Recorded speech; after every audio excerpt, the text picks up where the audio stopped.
designated driver. Budweiser, responsibility matters. By Commerce Bank. Want more in a banking relationship? Call, click, or come by Commerce Bank, member FDIC. And by Sunset Ford. Click and pick today, drive it home tomorrow. Visit sunset-ford.com. Well, a beautiful Sunday afternoon. The temperature is down a bit from the heat wave we've encountered here in the last couple of weeks. Let's take a look at the lineup for the Chicago Cubs. And this lineup has its potential in it. Fukudome in the leadoff spot. Lee and Ramirez home runs here yesterday. Bird having an outstanding year in center field. He's an all-star. And so there's potential, Jay, but they don't always click. We'll see if they do against Kyle Loesch here this afternoon. And the Toyota first pitch of the game. And it's hit on the ground out to Schumacher. One away. Kyle Loesch getting the start. He says he's back in harness and ready to roll. Perfect way to start the game for Kyle Loesch, to get one pitch and one out. Maybe that'll settle him a bit. Dave Duncan told Frank Cusimano he just hopes he doesn't get too amped up for this start. Kyle Loesch very excited to be back in uniform in the big leagues. As we've mentioned, he was outstanding in his last AAA start, and he appears to be healthy, ready to go. Starlin Castro batting in the 2 slot for the Cubs. He's hit safely in his last 6 games. Castro, a youngster who is just 20 years old, going very well. Pretty impressive kid. 87 degrees as we get underway here at Busch Stadium. 2 strikes the count.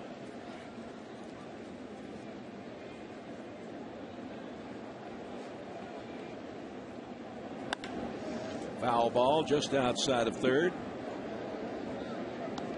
Castro is very impressive, Jay. He runs well. He's got good range defensively, and batting .319, not too shabby either. And as a young player, he's going to make some mistakes. If you look at the other rookies in the National League, he's right up there. Buster Posey's having a great year with San Francisco. Out to the shortstop, Ryan. 2 away.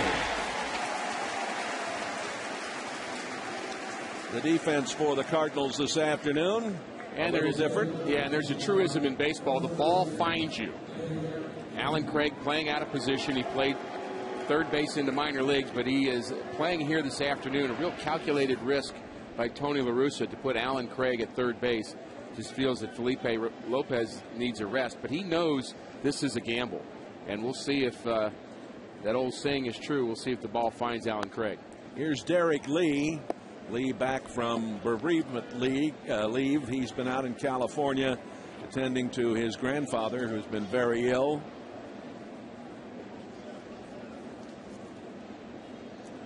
Lee returned on Friday, and he has homered in each of his last 2 games, going 3 for 8. A veteran who has struggled at the plate a little bit this season.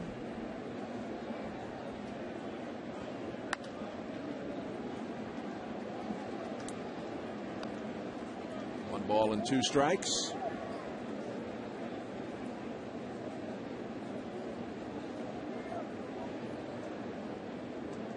Pitching coach Dave Duncan and had a shot of Tony La Russa back in the dugout after 2 days of watching the games from a box upstairs.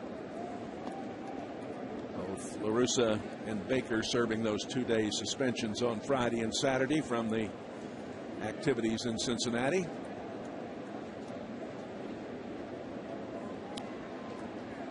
Loesch seems to be very much under control. Steps off the rubber. The Cubs are batting .259 as a team. They're 49-68 coming into today's game. A shot to center field. Way back. And another home run for Derek Lee. That is number 15. And a home run in each of these games for the veteran first baseman. He is a hard guy to keep down. He is a very good athlete, and we'll see the location too much in the middle of the plate. Most of the time the Cardinals have been trying to bury him in. That ball just didn't get in. And Derek Lee just smacked this one to center field. Yesterday, the home run by both he and Aramis Ramirez, and Carlos Zambrano pitching well. That's what the Cubs expected to have in 2010, but it's been a very, very long year for them. Ramirez at the plate, returned to the lineup yesterday after missing 3 games with a soreness in his left rib cage. Hit a solo home run on his first pitch from Carpenter. Right down the middle, 0-2. That shot by Lee to the grass in center field, 414 feet.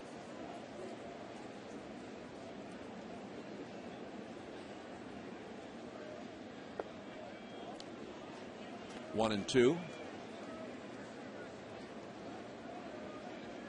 Marlins and the Reds are underway in Cincinnati. No score in the 4th inning.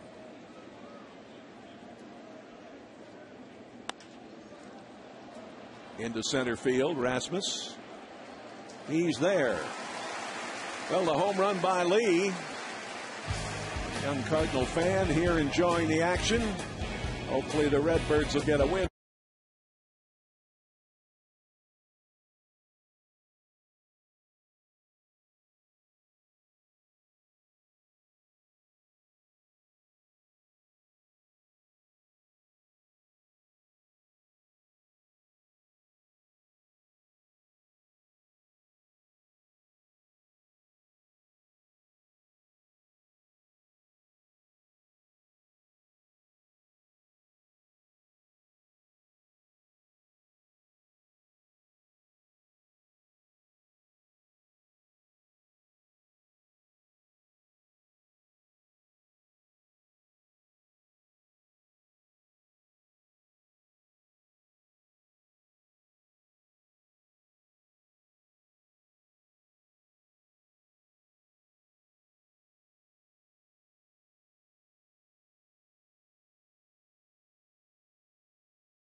Afternoon.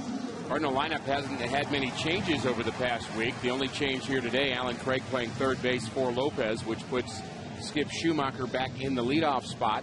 A couple of left-handers at the top of the lineup to face Ryan Dempster. Dempster having a so-so year, Jay, for him, 10-8, 3.66 earned run average. Has not really had a lot of, I guess you'd say, outstanding starts where he just shuts down the other team as we look at the Cubs defense. He's got a lot of experience behind him. He's been a starter, a middle reliever, a closer. You name it, he's done it. And the first pitch coming to Schumacher. Fouled away. That Cubs defense behind him has been pretty porous this year. More errors at third base than any team in baseball, and they are last in the National League in fielding.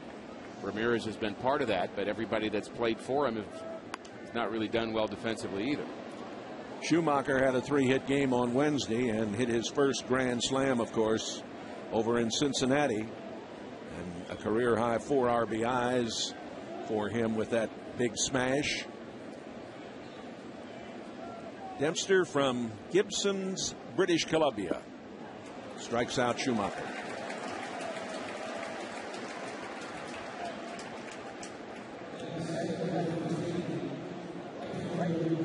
Dempster's another pitcher who has survived Tommy John surgery. They've gotten really good at that surgery, Jay. A lot of pitchers come back nearly as good as new. And that was really, boy, what a breakthrough that was. You think about pitchers in the 50s and 60s. If you had that issue, you just stopped playing and you went and got a job. John Jay stands in. Ball 1 to him. Hit his 16th double on Wednesday in his 14th multi-hit game. He's 3-8 on the homestand, batting .375. Down the line in left, and Nady not able to get to that one, right at the edge of the stands down there. Cardinals with a record of 30-21 in the Central Division, a team batting average of .267.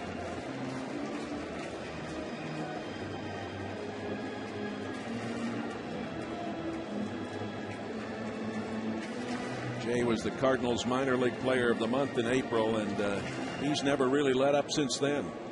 And he's handled things so well since getting the call to the big club. Caught the outside corner, 1-2.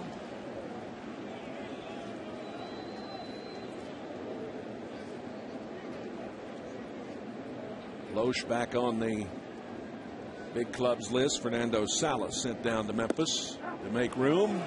Strikeout number 2. The last 2 pitches look to be in about the same spot, Rick. Well, he hits the outside corner. Whether that's a strike or not sure, but too close to take for John Jay. And Dempster's command seems to be very good. He gets Schumacher with an off-speed pitch and John Jay with a fastball. Here's Albert.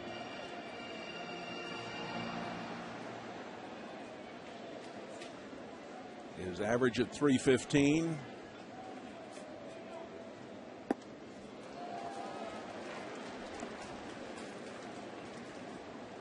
I hope the Cardinals are not taking some batting lessons from the Black Eyed Peas who were out here hitting earlier, Jay. And yeah, they had a big batting practice session, didn't they? And those folks can sing, but they had a little trouble making contact, didn't they? Yeah.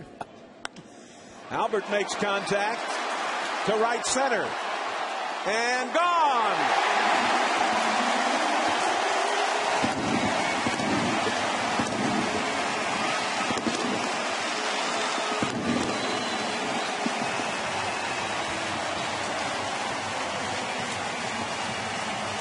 That's RBI number 86, home run number 30. Well, it's on now. Their big guy goes deep, so does ours. Albert showing very good power to right center field over the last couple of weeks, and he has now homered in 7 of his last 13 games.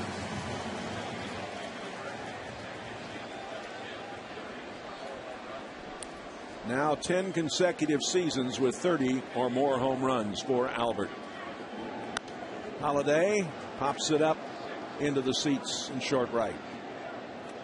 Holiday's batting .309.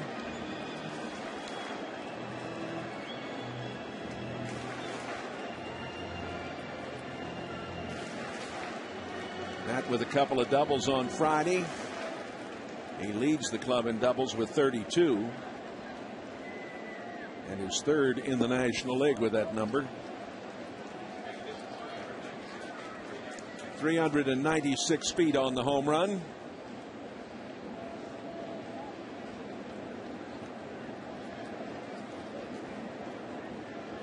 Redbirds 22-18 playing day baseball this season.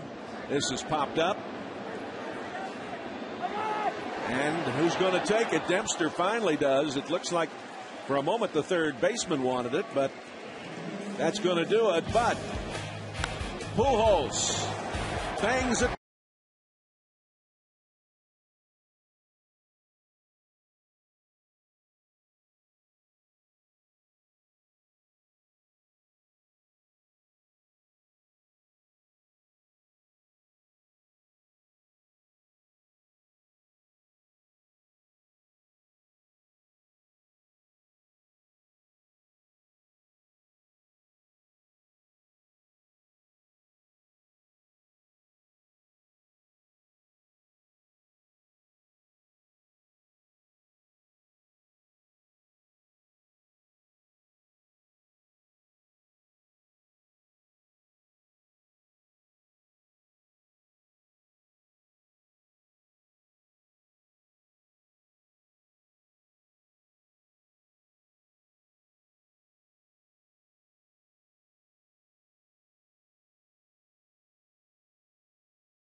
Black Eyed Peas, they rock the house. We are joined by Taboo and Apple Diap. Men, thanks for being with us. How about your impressions of being on the field? I know you took a little batting practice today. Well, for me, it was I was reliving a moment in my early years where I used to play baseball. I was actually fielding better than I was batting. And I'm glad that we got the opportunity to perform last night. St. Louis is a great place to perform, and now we're here at the game enjoying it. So if you were a baseball player, you'd be a middle infielder, one of those great glove guys, maybe not a big hitter. Definitely, and I'll take some advice from Albert Pujols, How about the performance last night and the way St. Louis treated you? It was amazing. The crowd was wonderful, super energetic, and we had a great time.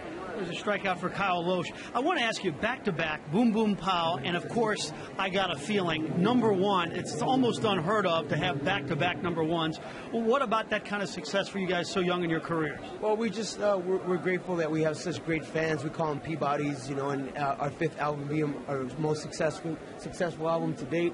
We're in a good position right now, and we've been able to do a lot of major things, like we just got back from the World Cup. We opened that up, and now we're here.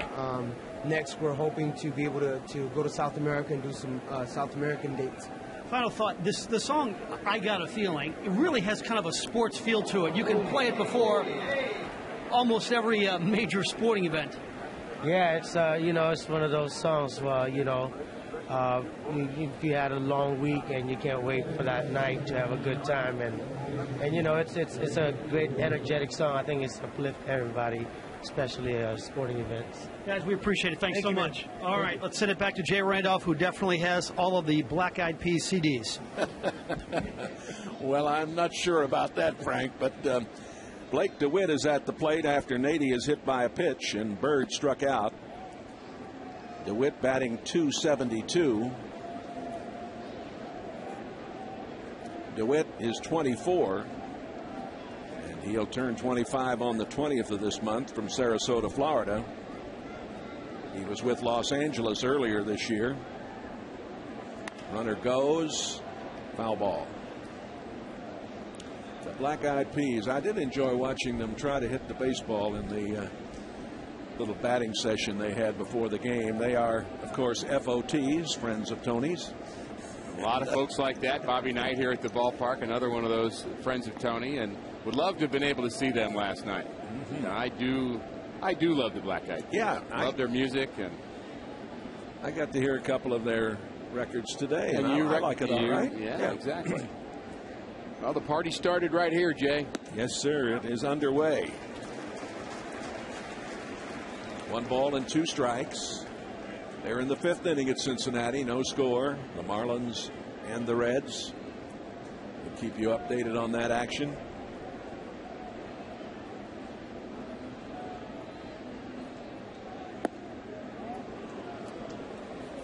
Two and 2.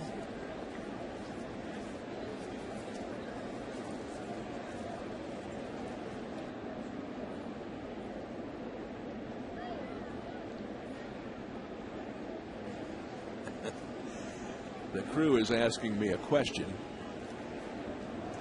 and I will try to answer it. Who is my favorite singer or band?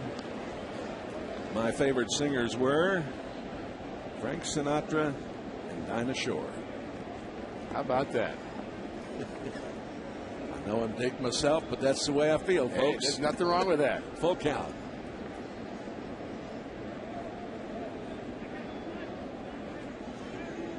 Runner is going, and it's foul back. Chairman of the board. Yeah, I had the opportunity to meet him a couple of times and see him in concert. One great concert in Las Vegas with the late Jack Buck and Mike Shannon and myself, and what a night that was. And of course, I worked Dinah Shore's golf tournament. I was going to ask you, I assume for so many years, yeah. And she was a wonderful lady and a terrific talent. And she loved golf too. Oh, Every absolutely. year we watched that wonderful tournament, and I assumed you had been a part of that. Mm-hmm. She was a special lady.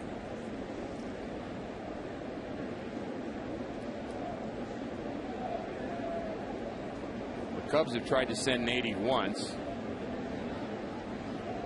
Better be sure your batter's going to make contact. Molina has thrown out 44% of his runners this year. There he goes again.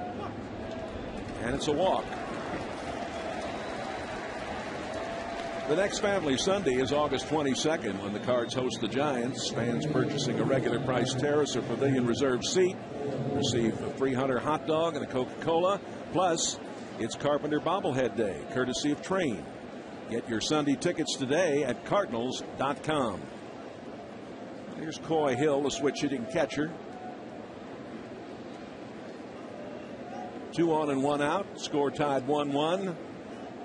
Home run by Lee in the first for Chicago. By Pujols for the Cardinals.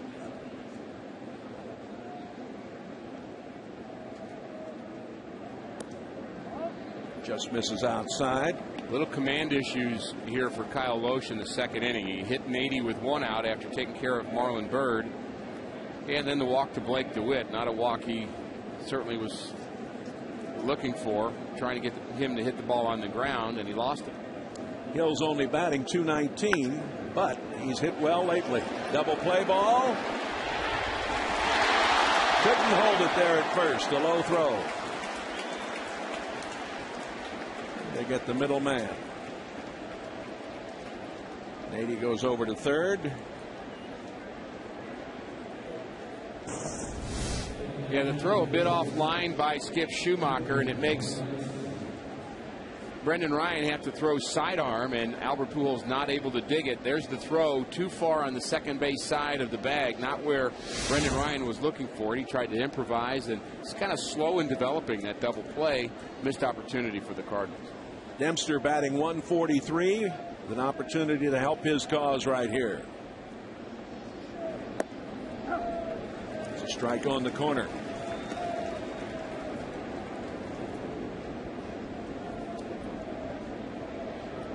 I would say 6 innings and 2 or 3 runs out of Kyle Loesch would be an outstanding thing to look forward to if he can accomplish that.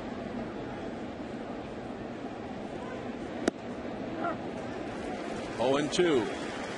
Talking with Tony La Russa before the game, and he indicated to me that there was no pitch count set for him. Just going to let him go and see how it goes.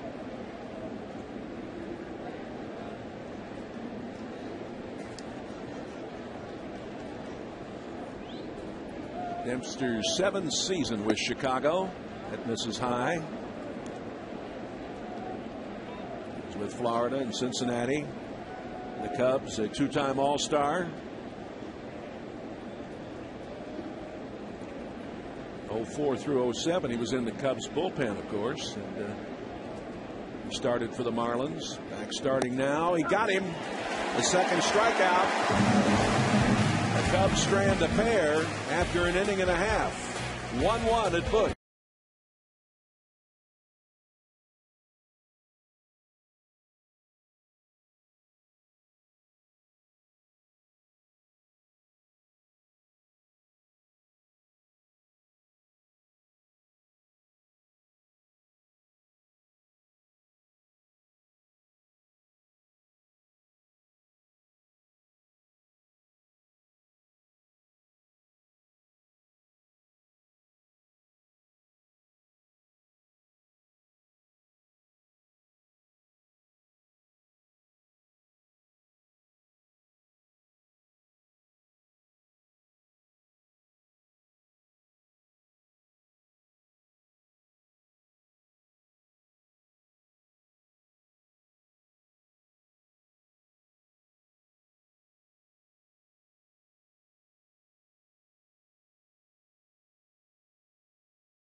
Every Sunday morning at 10 with the Sunset Ford Cardinal Nation Show. 30 minutes of in-depth stories, interviews, and features. That's the Sunset Ford Cardinal Nation Show right here on your home for Cardinal baseball, News Channel 5. Dempster set to go back to work. And he will face Craig, Molina, and Rasmus. Hopefully more. Well, so far that baseball truism hasn't happened. The ball hasn't found Alan Craig yet. And he's getting his first at-bat here, bottom of the second inning. And one of the things that I am excited about the potential of him playing third, Jay, is I think he has a big upside as far as his bat. He has proven himself at AAA. He's one of the best hitters in AAA. Yep. He's developed right along. And just as John Jay has, I think if you can find him a position and find him some at-bats, I think Alan Craig's going to be a good big league. Craig is 4 for 12, 2 RBIs since his recall on the 3rd. This is the 4th time he's been up with the big club this season. Absolutely tore it up down at AAA.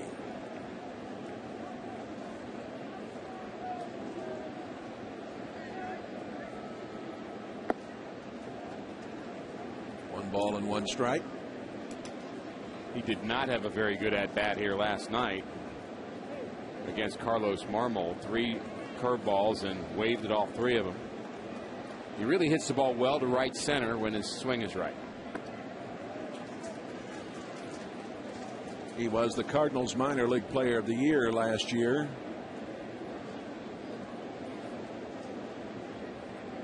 Had that record month of 35 RBIs in June in the minor leagues. Led the whole country. Maybe the planet. Yeah, maybe. 7 billion people on this planet. He had more RBIs in that month than all 7 billion people, Jay. And Rick, I believe this is actually the first major league start for him. He's been in action, of course, but I think this is the first start for him. On the ground, Ramirez whirls and throws and makes the play.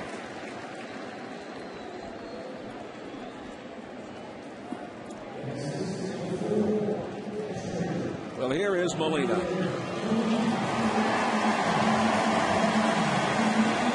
Tremendous standing ovation here for him on Friday night. Big round of applause for him today.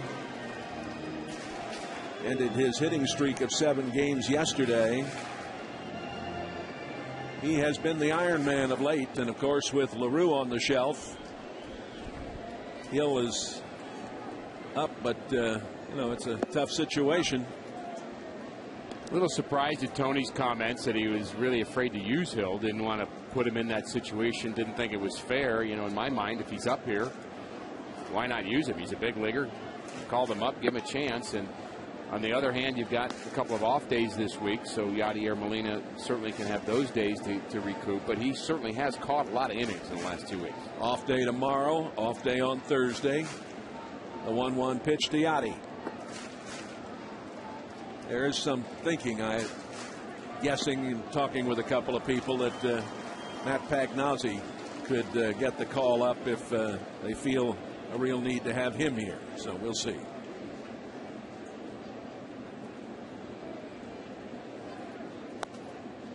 Jammed him, fouled it off. And part of the fairness problem is not the hitting potential of Stephen Hill. He was tearing up Double-A, and there's no reason he can't hit here. But Tony La Russa and Dave Duncan demand so much from their catcher in terms of what they do with the pitcher that's probably where the unfairness comment comes in from Tony's point of view. It's a lot to load on a young guy to try to understand how to get Kyle Loesch through 6-7 strong innings. Good cut there. Yadi, of course, with that killer grand slam over in Cincinnati. Well, that was an interesting series, wasn't it? I'll telling say. You. That got you interested.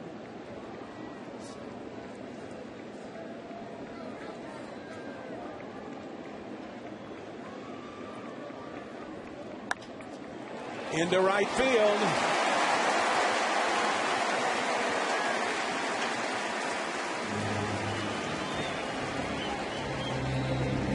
County really doing well these days. Hilton St. Louis at the ballpark, you know, is the only hotel that gives you home field advantage and an extraordinary Cardinals baseball experience. For reservations and information, call 314-421-1776 or visit HiltonSTLLewis.com. Here's Rasmus batting .271. Colby dropped down in the lineup today and struggling a little lately. He did walk a career high 4 times here on Friday night. Swing and a miss. Interesting series for him, Jay. That first night you mentioned the 4 walks. That's unbelievable. They pitched around him. They walked him intentionally twice, so 4 at-bats, and he was 0 for 0. And yesterday he struck out 3 times and then couldn't get a bunt down. So hardly could have had a worse day yesterday. Just really a strange series for him. That's wide. Well, I've said it often, you know, that bunting is a lost art in baseball today, but I will at the same time say that trying to bunt against Marmol is a gigantic assignment, but I'll say it again, this is the big leagues. Exactly.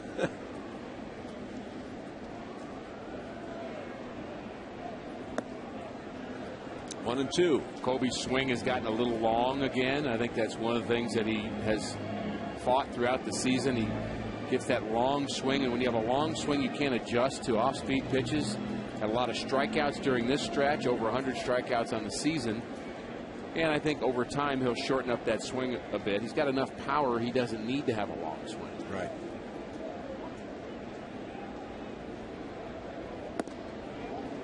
Two and two.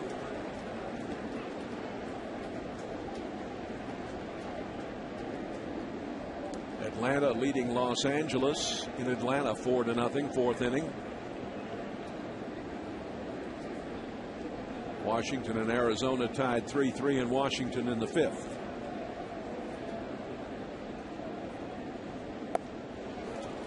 And the strikeout is the 3rd for Dempster. Dempster hits his location. He wants it down and in, little slider, and it hits that inside corner. Colby swings over top of it. And that should be a pitch he should at least be able to put into play. That was a good pitch. I wouldn't call it nasty pitch. Colby has got to learn to protect a little bit better with 2 strikes, and he will. And he's had a good year. Loesch on the ground, out to the second baseman.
King of beers.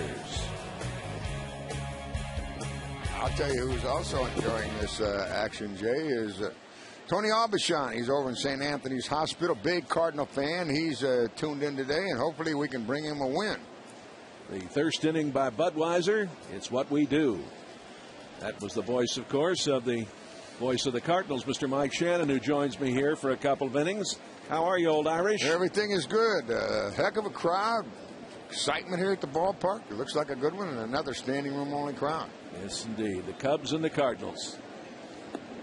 Fukudome, the 33-year-old gentleman from Osaka, Japan, played in over 1,000 games in the Japanese league, had batted over 300 in that time, and has done rather well here in the United States.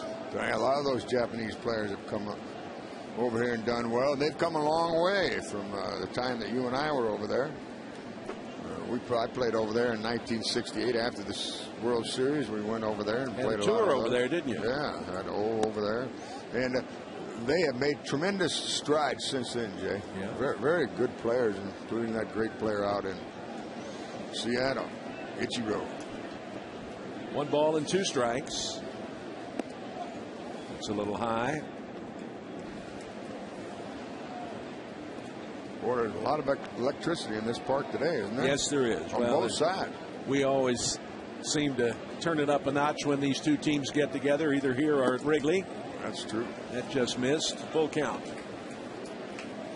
Loesch has been very good to this point. I'm impressed. It's nice to see him coming back and being able to throw painless, pain-free. Ooh. That ball is hit deep to center field. And Kobe makes a great catch.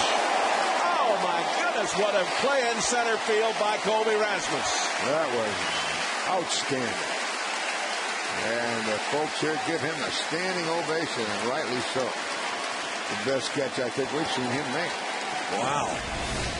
He's got a great jump on the ball. Kept his eye on him. The dead run at the track. He darn near left his feet. In fact, he did leave his feet. Had both feet off the ground when he made that catch. And a standing room only applause from the crowd here at Busch Stadium. Starlin Castro grounded out in the first inning. Boy, this kid's come on and really been a nice player for them, hasn't he? Absolutely. He's hit safely in his last 6 games. Yeah, during those 6 days, he had a dozen hits and 28 at-bats, grounded out to the shortstop his first time up. Signed as a non-drafted free agent in October of 2006. Didn't look very good. Then that one, nice pitch that had him looking for that one. That is the 3rd strikeout for Loesch. Join News Channel 5 and make the pledge to hang up and drive. Help end distracted driving by keeping your eyes on the road and off the phone. Take the pledge now at ksdk.com. Everyone who makes the pledge will be entered to win a brand new 4-door SEL Ford Fiesta. Make our roads safer. Hang up and drive. Swinging a tap foul there. Lee has hit 3 home runs already in this series, 1 in each game. He'd been away on bereavement leave out in California with his grandfather.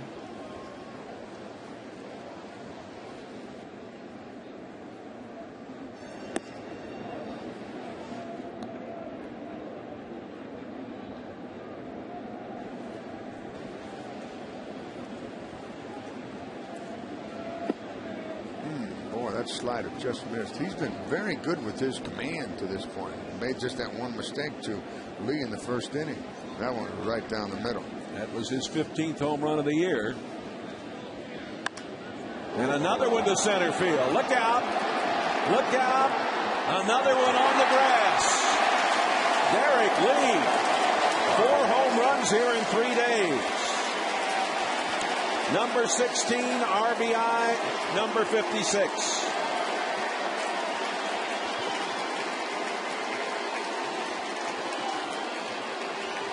Well, he's had 2 pitches to hit. The first one, and we'll let you look at it here. This one was right down the middle, a fastball, and you just don't miss those. See where that thing was? I mean, it was right there. Now this one, he got it a little in on him, but it was up and it was a slider, and you can't throw that slider up there. And if you do, usually that's what will happen to it. So a fastball down the middle and a hanging slider. 410 feet. He's hit those 2 balls over 820 feet this afternoon. Wow. Ramirez flied to center field in the first.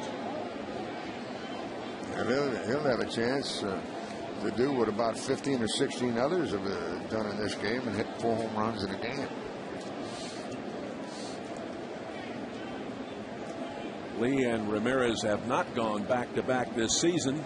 I wish you wouldn't have said that. Well, something that did happen a couple of times last year. Usually when we say something like that, boom, it happens. They have homered in the same game on 2 occasions this year, but not back-to-back. Cardinals got the benefit of that call. 2-2.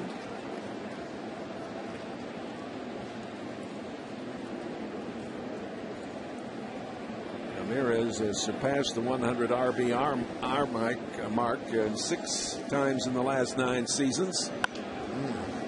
Out to Ryan. And that'll do it, but the Cubs take the lead here in the top of the 3rd.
Group, a proud sponsor of Cardinals baseball, and by McDonald's. Try the new ice blended caramel or mocha frappes now at McDonald's. Brendan Ryan leads it off.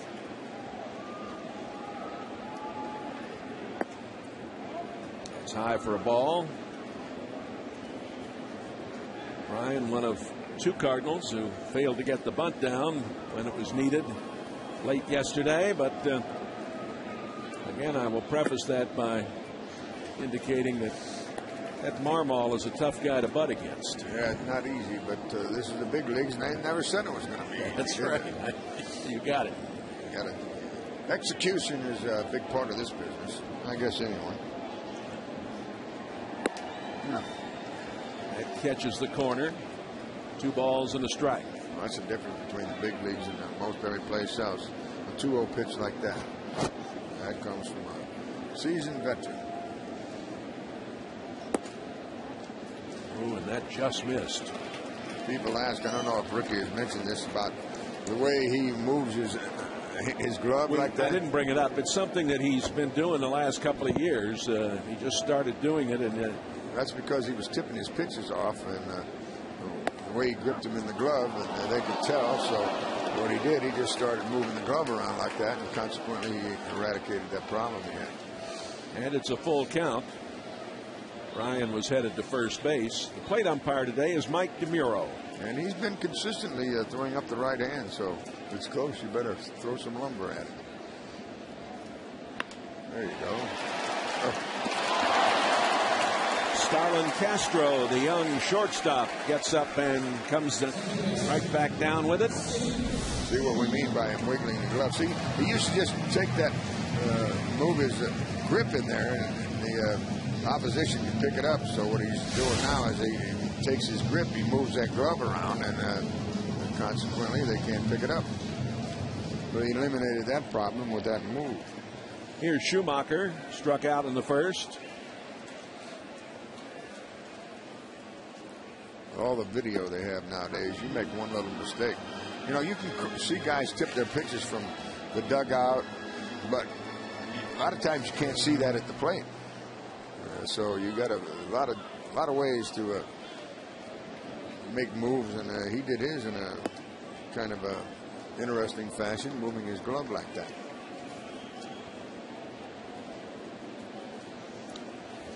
Nick Stavanoa is back with the club as LaRue is on the DL. Stavanoa can play today, or pinch hit. That's low.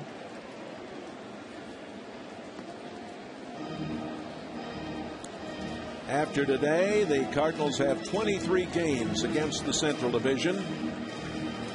We only have 3 games here in our next 17. We got a long road trip coming back. Then we come back for just 3 games against Cincinnati, and we're out of town again.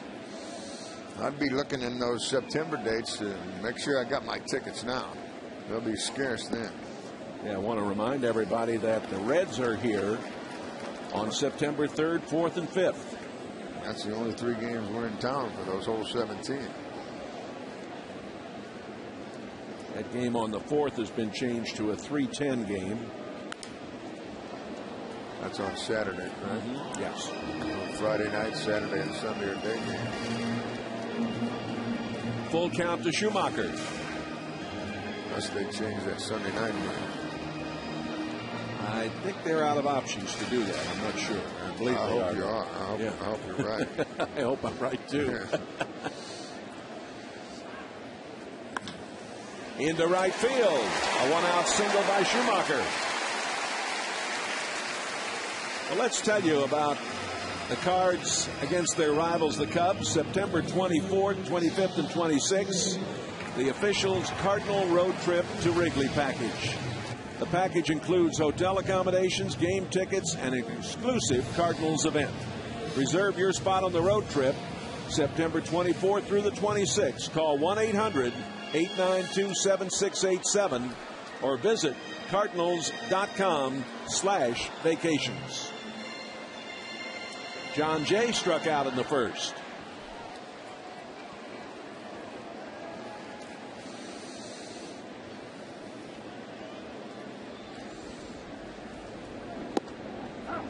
Catches the corner.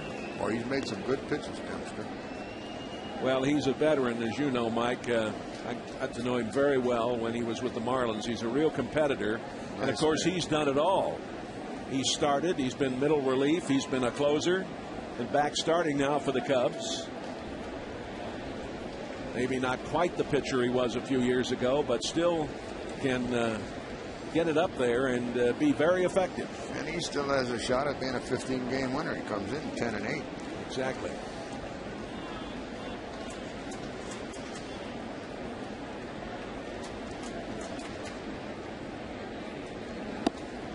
There's a lot to like about John Jay. He plays a good outfield, but I love how comfortable he seems to be at the plate. Yeah, he's a natural hitter, this guy. He just stands up there and he looks for the baseball. He has a 7-game hitting streak alive. Got 12 hits in his last 31 at bats, including being called out on a very so-so pitch his first time up. Good spot for the hit and run, and they're very aware. They're aware of it for sure. Schumacher has stolen 5 bases in 7 attempts.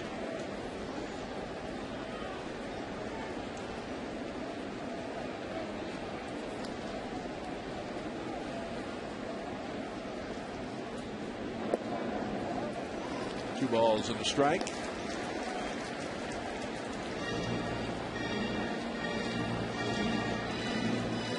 The day off tomorrow. Then the 2-game series with Milwaukee, Tuesday and Wednesday, a day off Thursday. The Giants in for the 3-game weekend series. And then that 10-game road trip. 3 in Pittsburgh, 4 with the Nationals, and 3 in Houston.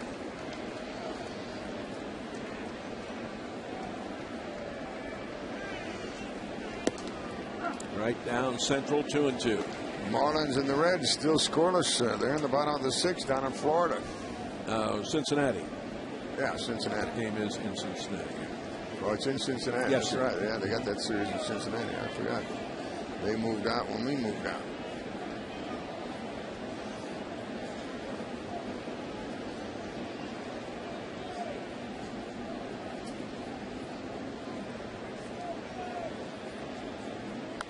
Fouled away.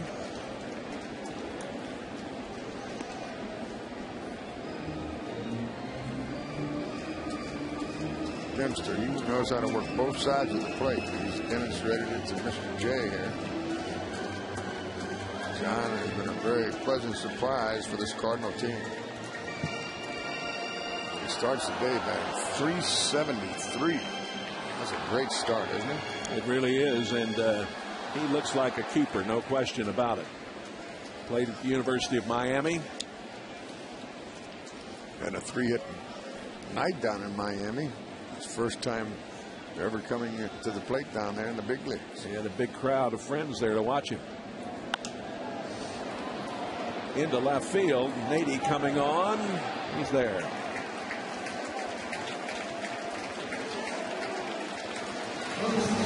Here's Albert, who homered in the first. His 30th. He matched Lee's home run. I'd like to see him match Lee's second one with his second here. Mike, I mentioned 10 consecutive seasons now with 30 or more. I mention it again just for folks that might be tuning in late. That's a remarkable statistic. Well, there's only a select few that have ever done it. And those are guys that reside in Cooperstown.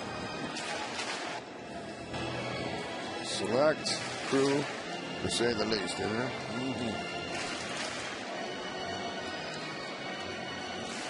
Albert's batting average up to .316. Now that's 4th in the league now in the hitting department. He's 2nd in the league in home runs and 1st in runs batted in. I think Dunn has 22 home runs. That's correct. And Albert leads the league in total bases. Pujols now 1 home run behind Dunn.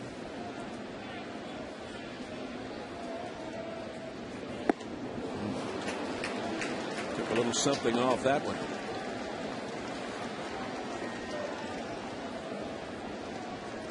Schumacher down there at first. 0-2 to Albert. 2 away, bottom of the 3rd. Chicago leading on 2 home runs from Derek Lee. It's outside. Nice homestand with these Cubs.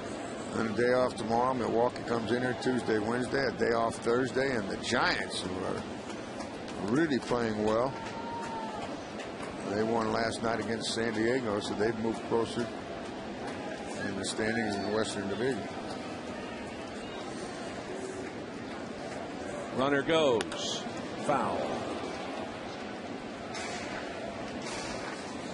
Let's go back to the first inning and see what the first pitch was. Breaking ball. Now let's see what he starts him out here with. Not the same fastball, and it was a beauty in at the knees.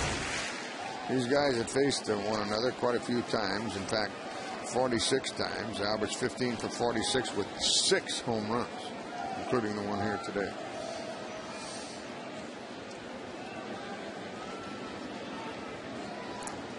Dempster slowed down against Albert, takes his time. Boy. 2-2. Great hitters.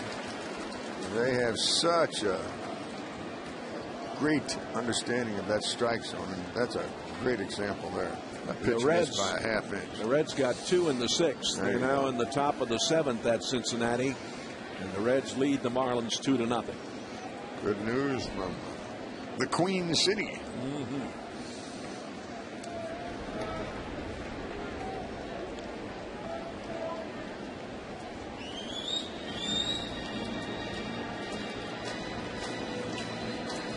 You know, you're sweeping Cincinnati, but you can't forget what lies ahead. You got to keep plugging in those Reds.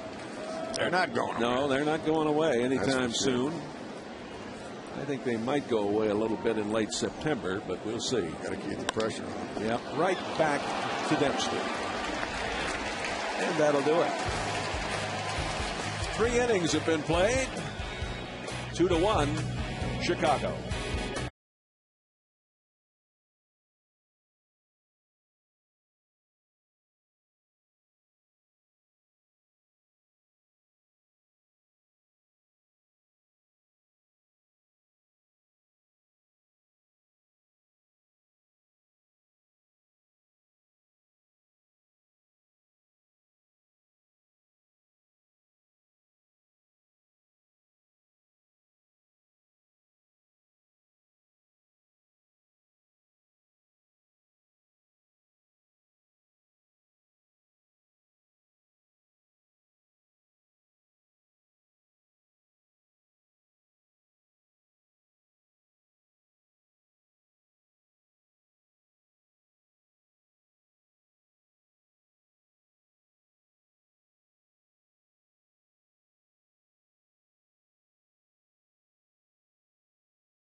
Joe Buck wrote the foreword, and you can follow the Game Day blog and get your copy today at cuttingthegame.com. A lot of the colleges around the country have adopted that in quite a few of their broadcasting classes. Mr. Mee is a gentleman who really knows his stuff, and he's done a wonderful job with that book. Here's Marlon Byrd into right. Look out. Very tough play. Schumacher made a great effort, but just couldn't get there. A leadoff single for Marlon Byrd, who struck out in the second inning.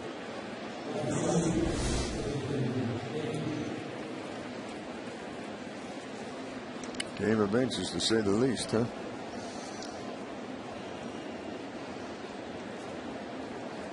Xavier Nady was hit by a pitch, stranded at third in the second inning.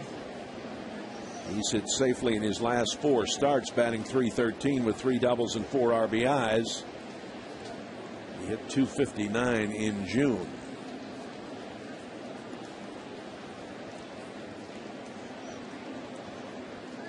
A very good outing by Loesch to this point, coming off the disabled list. He's just made those 2 mistakes to Derek Lee, the wrong guy. Nady's been around 8 major league seasons. San Diego, the Mets, Pittsburgh, and the Yankees.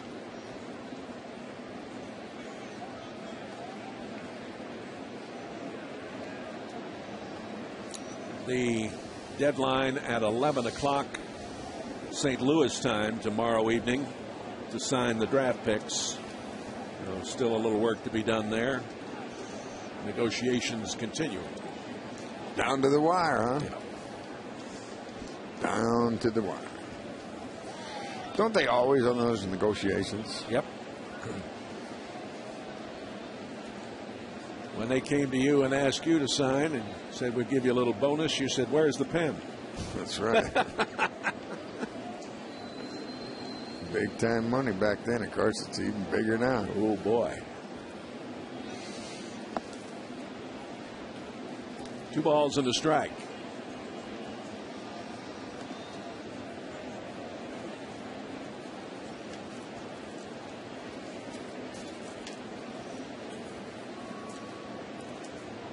Loesch making his 10th major league start of this season and the 10th career start against the Cubs.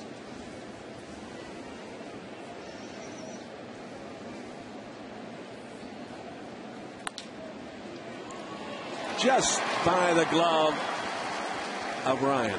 Well, for a moment he looked like he was going to get to that, but he got a good jump, just couldn't get to it, and now we have 2 on and none out for Blake DeWitt. Yeah, we need that old double play ball right here. DeWitt walked back in the 2nd inning.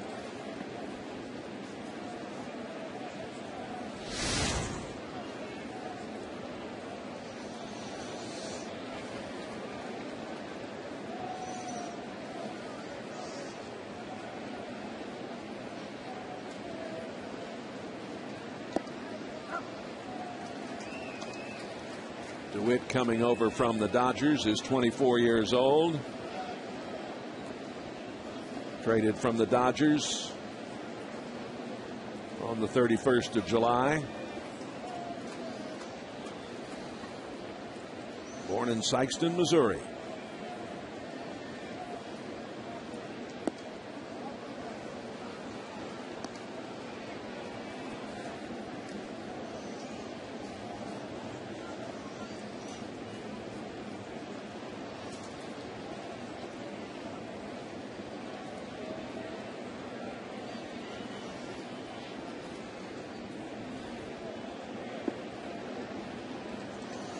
That's the pitch you're looking for here, that sinking fastball on the outside corner, and hopefully tries to pull it and he gets it on the ground to the shortstop or the second baseman.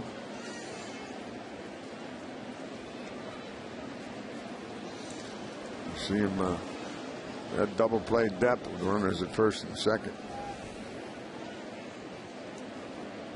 He went out there again for it and just missed. Wow.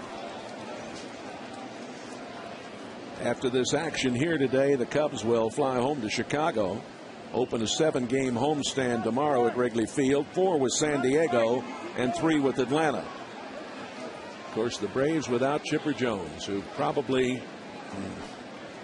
has played his last game. Well, there's a guy that certainly has a Hall of Fame stats. No question. He's got over 400 home runs. That was low, and the bases are loaded with nobody out.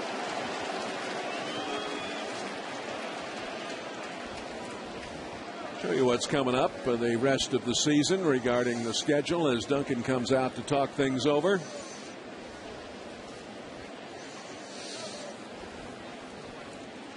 September the 4th through the 5th, Cincinnati Reds in town.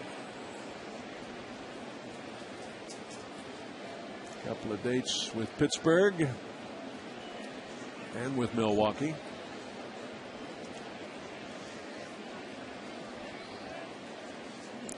That series at the end of the year with Colorado could be meaningful for both those clubs, Cardinals and Colorado.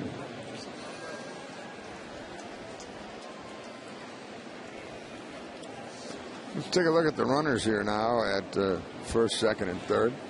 And the Cardinal defense still in a situation to come home with the ball at third. First, you'd probably go to second base around the horn for the double play there. The same as short and second. Third base is about the only one being the pitcher to come home. And the catcher, Coy Hill, takes the ball.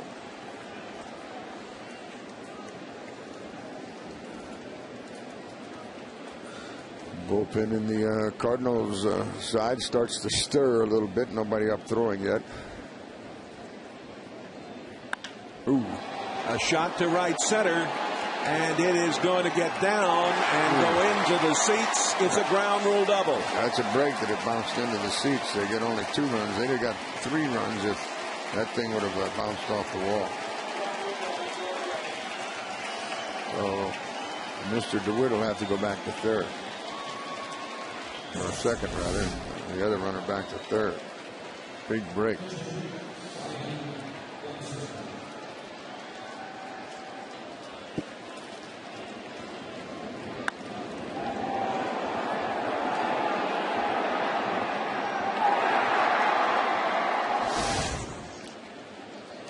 Dempster talking things over now with Mike Quade, the third base coach.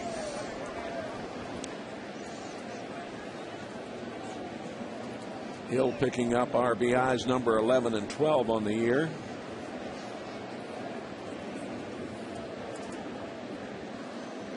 Well, we've got that new third baseman out there. Yeah, but I don't think they'll be trying to squeeze there.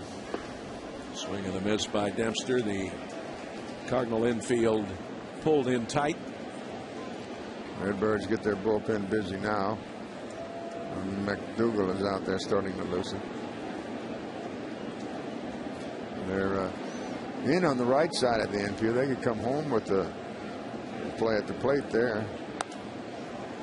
Fouled away.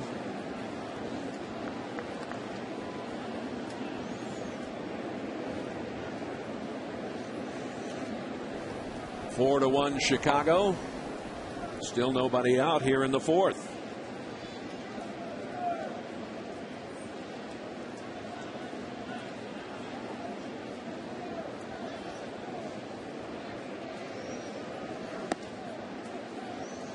One ball and 2 strikes.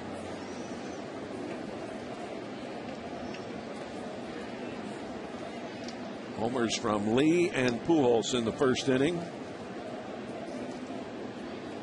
Lee with another in the third. And now 2 more here in the fourth. 2-2.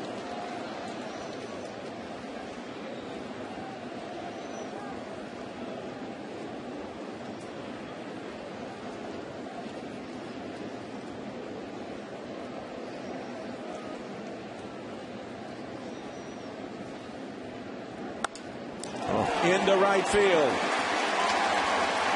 This will score 1 run as they hold Hill up. Dempster has his second RBI of the season. Sunday is game day on News Channel 5, and join us next Sunday. That's the 22nd. The Giants will be in town. The Win the World Cardinals game day preview comes your way at 12:30. The Cards and the Giants next Sunday on your home for Cardinal baseball, News Channel 5. Well, we're going to have a pitching change here. McDougal is getting the call from the pen, and we'll be back with more Cardinal baseball.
And Verizon's call to the bullpen brings us Mike McDougal, the 32-year-old veteran.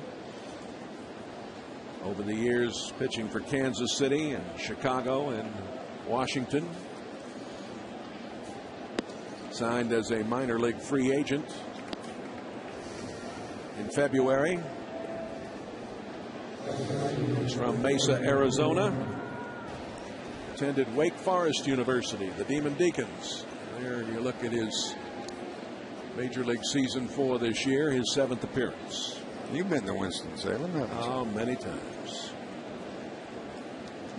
Got a good golf team there. Some guy named Palmer played there many years ago. Let's see. Bobby Palmer? No, not Bobby. Wasn't Bobby. Woody Palmer? Fukudome has grounded out and fly deep to center field, and this time he lines it fair down the line and left. And they hold up. The only reason they held him up because held up Dempster because he's a pitcher, and well, there's no one out. That's right. So Fukudome picks up RBI number 31.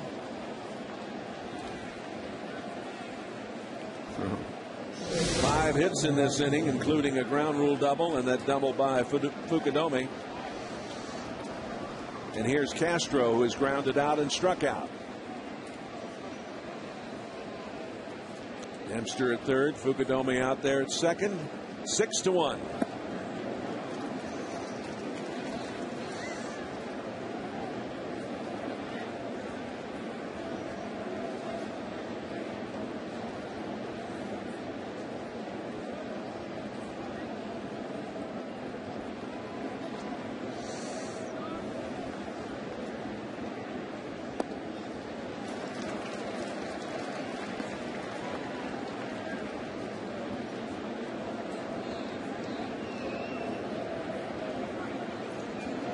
Dougal originally selected by the Orioles, the 21st round of the '96 draft.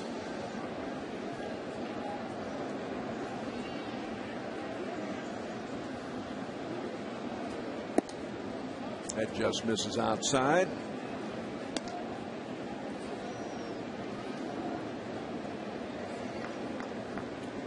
The 2 home runs from Derek Lee, and now a 4 spot on the board here. Still nobody out in the 4th inning. And a chance for the Cubs to add a couple more. Ooh, look out. Runner comes home and safe. He got a really good break. Wow.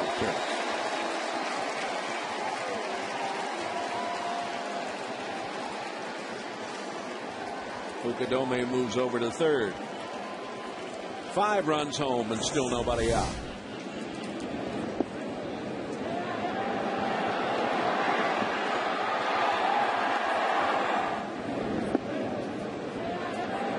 See that good jump that Dempster got. He had a good angle on it. He could see that thing go off of Yadi's chest protector, and he started right away. Good play. 2 balls and 2 strikes. Castro gets a piece of it.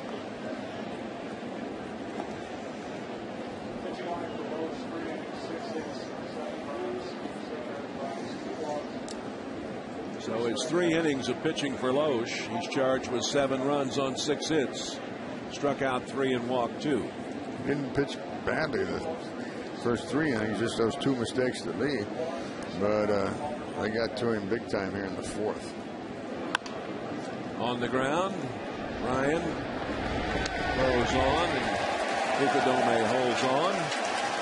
Hallelujah, hallelujah. Say the Cardinal fans there.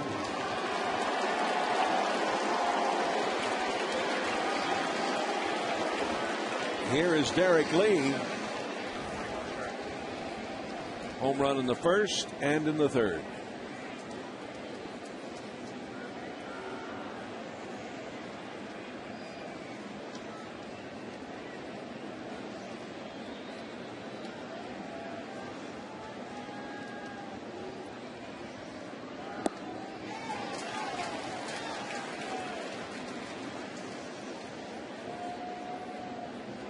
Lee was looking for that fastball.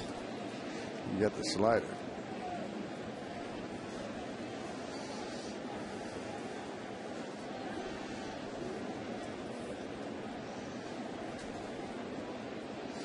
Infield in now for the play at the plate. pitches.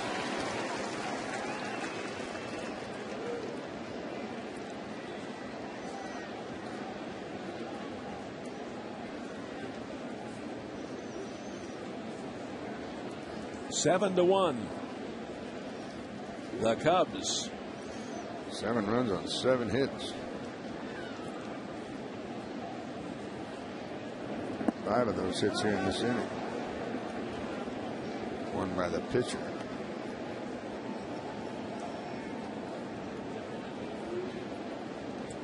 Those 2 home runs by Lee, and the Cubs now have hit 120 home runs on the season. A homer by Albert. Cardinals with 115.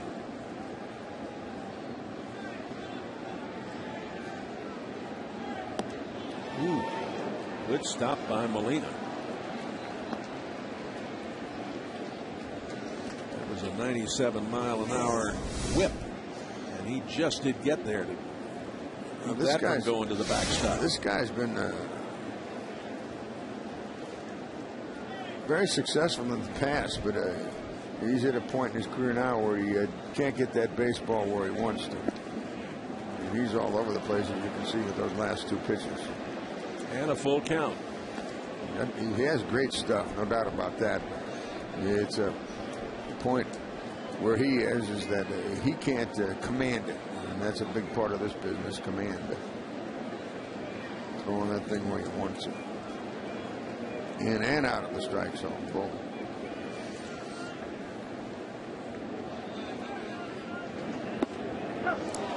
That caught the inside corner. Lee takes a look back to plate umpire Mike DeMuro and heads to the dugout.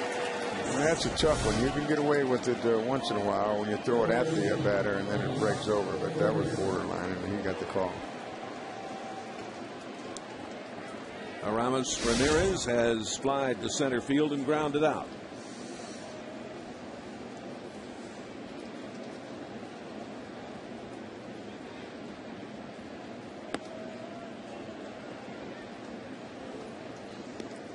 This big crowd sitting here a little mesmerized, I guess you could say, by what has happened here in the top of the 4th.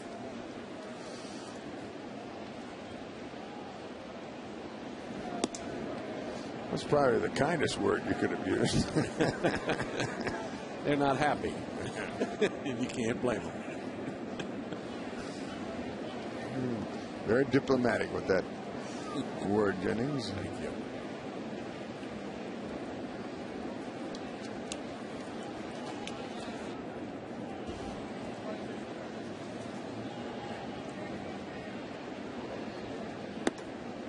That's in for a strike. This guy gets it up there in the high 90s and 97, 98 miles an hour. If he had to, he could take a couple of miles off for his control. Easy to say, not so easy to do.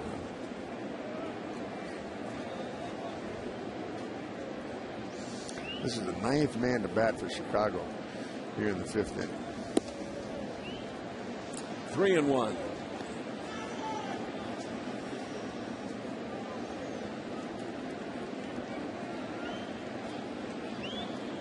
Cincinnati's been out for quite a while in the bottom of the 7th over there. Great American Ballpark. And they are leading 2-0 over the Marlins.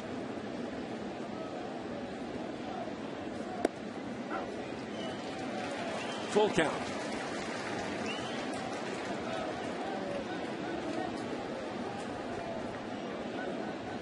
Atlanta's having a field day down in the Georgia Capitol. They're up 8-0 in the 6th inning over the Dodgers.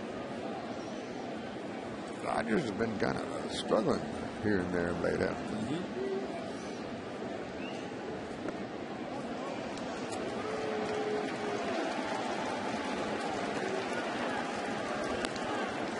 Our friends at Commerce Bank present this day in baseball history.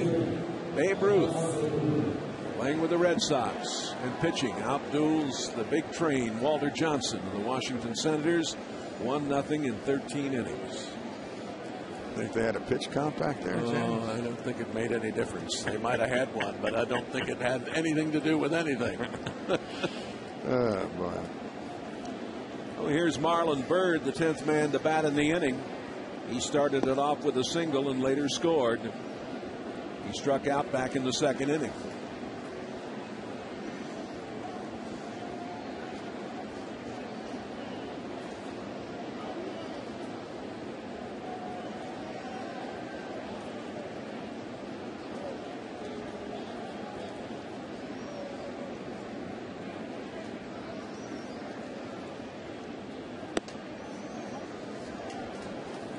Two balls and no strikes. This guy's having a solid season, Mr. Berg.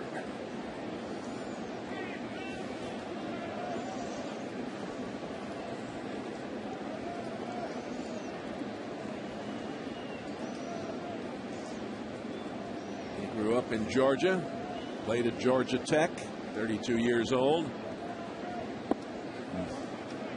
3-0.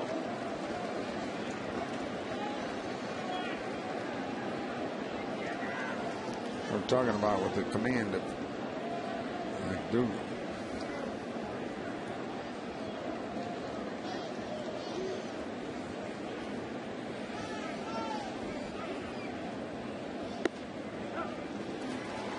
Catches the outside corner. And they're now in the top of the 8th inning over in Cincinnati, with the Reds still leading there 2-0.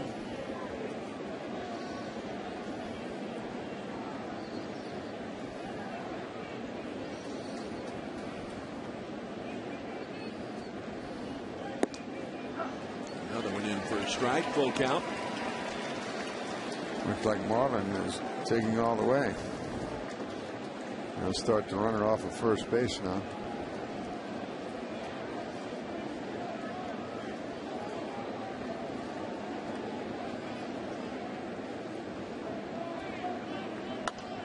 Fouled off. Seems like we do that a lot in this business. 3-2, the runner's going. They foul it off.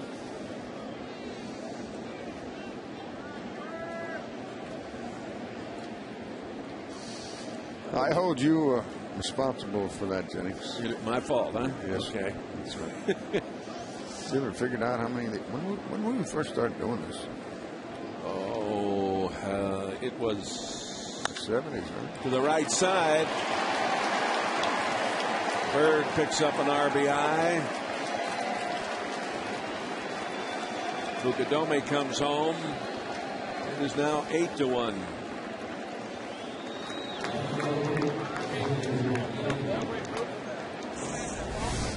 Get wild in the strike zone and out. And that one was the second hit of the inning for Marlon Byrd. A pair of singles. He's driven one in and he scored one here in this 6-run fourth for the Chicago. And is Xavier Nady. He singled and scored. And of course he was hit by a pitch back in the second inning. He was stranded at third. Oh, look out. Yeah, he just doesn't know where that thing's going half the time. No, he's got his problems. Tell you what, though, if you can solve that problem, Jennings, you have yourself quite a hurler, because he has big league stuff. There's a breaking ball that didn't break. It backed up. Well, you would think that Mr. Duncan has got a project here, but this guy has been around a long time. He's 32 years old now. Well, now, see, there was a pitch that was a strike, but he's been so inconsistent. Didn't get the call. No, that's right. You're around that strike zone all the time. You're going to get more calls than the guy that's not.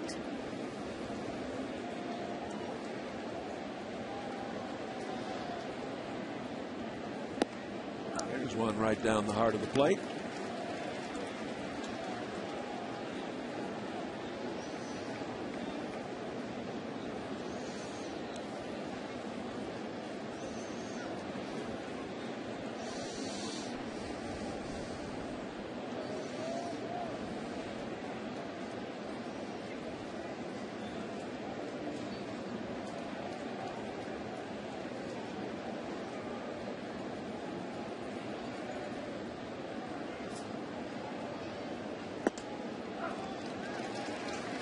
Two and two. look at. Do we have a camera in Shannon's all the time? You don't know how much that cost me, Jay. There's some action. Isn't that beautiful over there? Yeah? Yes, sir. Mike Shannon's steak and seafood. Seafood platters. Dynamite. The best chicken noodle soup in America. Full count. Right now we'd like a McDougal strike is what we'd like. There's our buddy Matt. He's the one of the managers over at the restaurant. There's the Stan Musial room. All right. It is finally over.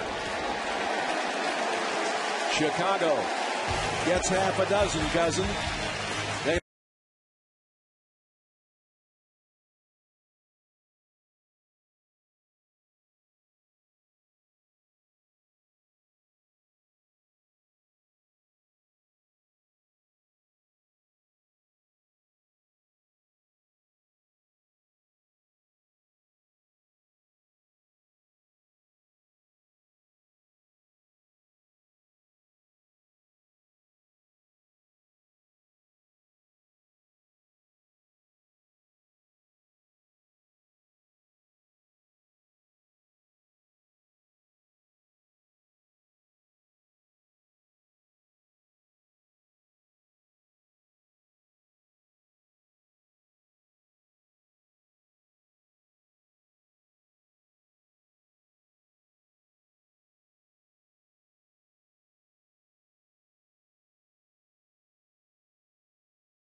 Blom, St. Louis's favorite weekday morning show today in St. Louis, getting you what's new, what's now, and what's next. Today in St. Louis, weekdays beginning at 4:30 on News Channel 5, where the news comes first.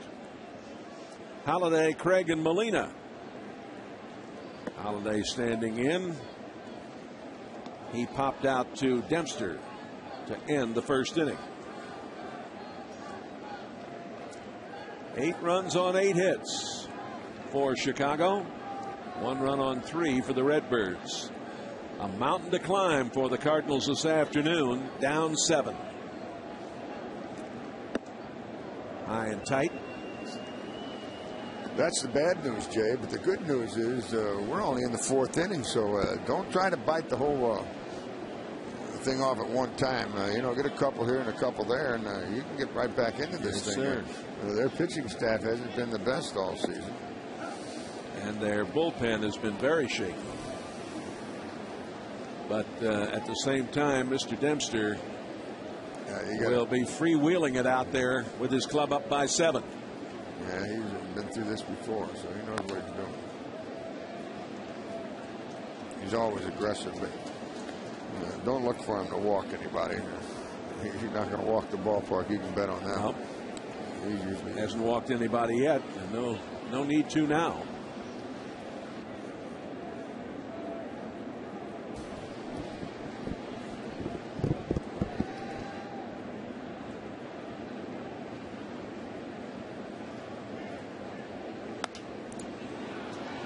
Into short center field. Coming on, making the play is Marlon Byrd. Mr. Craig he hasn't had much playing time. You got to play this game. You got to get in there almost every day if you're going to keep your hitting high. Rick and I were talking about what a tremendous year he's had down AAA, of course, and well, that's why they sent him down there, because he had a chance to play, and you need young guys like this to play every day. He grounded out back in the second inning. But this kid's a good-looking young player.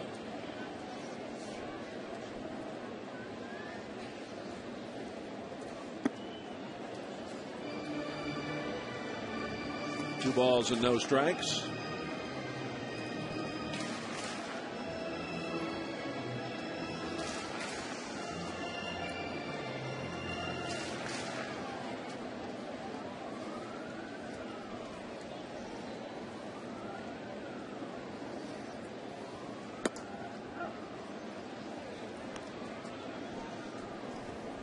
Craig is a Californian. Cardinals selected him in the 8th round in the 2006 draft. Foul to the screen.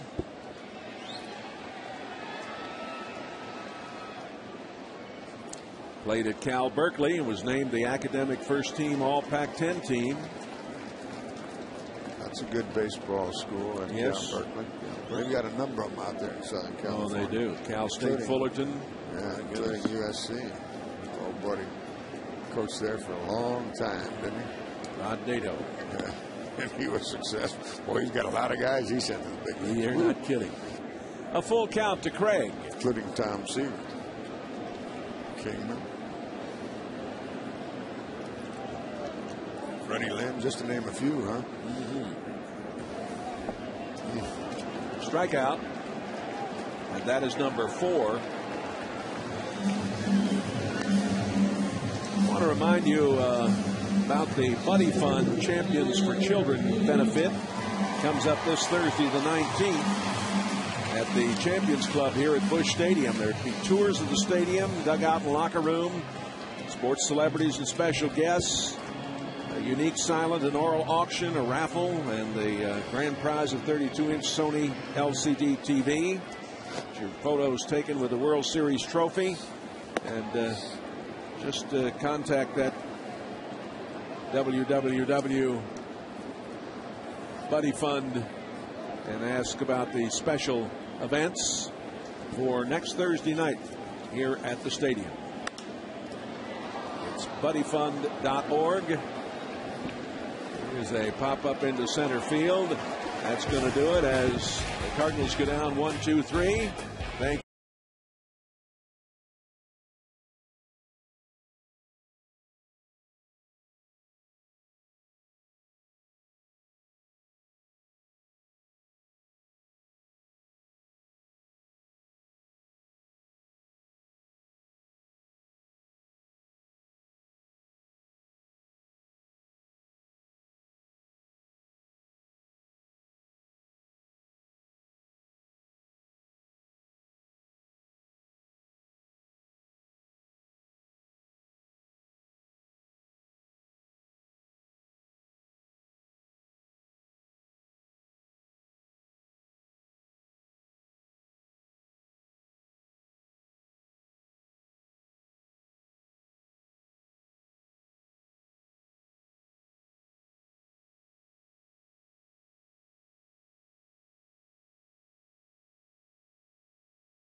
accurate weather team in town. Cindy Pressler, Scott Connell, Mike Robertson, Anthony Slaughter.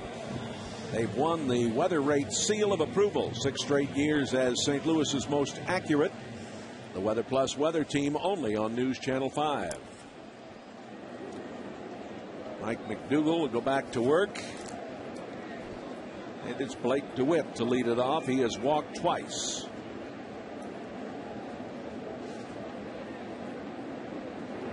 Rick Horton rejoins me on what is a very pleasant afternoon, except when you look at the scoreboard, it's not very pleasant. Well, that's a much better view than the scoreboard, no question about it.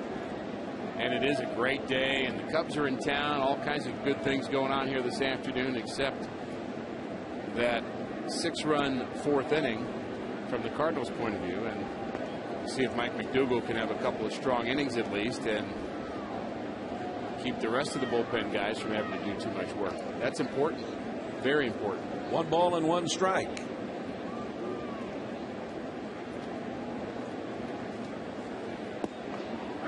Catches the corner. I want to correct something said earlier regarding Alan Craig, who is starting at third base today. This is not his first major league start. Some bad information on that, and if you correct it, it's not a mistake, right? There you go. He hasn't had very many, and certainly it's his first start at third base. Right. And the ball still hasn't found him yet. I think that's the intrigue we got going on here. What's Alan Craig going to do with the first ball hit to him? And a strikeout to start this 5th inning. Well, a happy birthday today to the talented Mr. Brian McCann, who does such a tremendous job in our truck with all of his talents helping to produce these telecasts. No relation to the all-star catcher for the Atlanta Braves. We must continue to say that. We don't want him to be confused with that guy. That's right.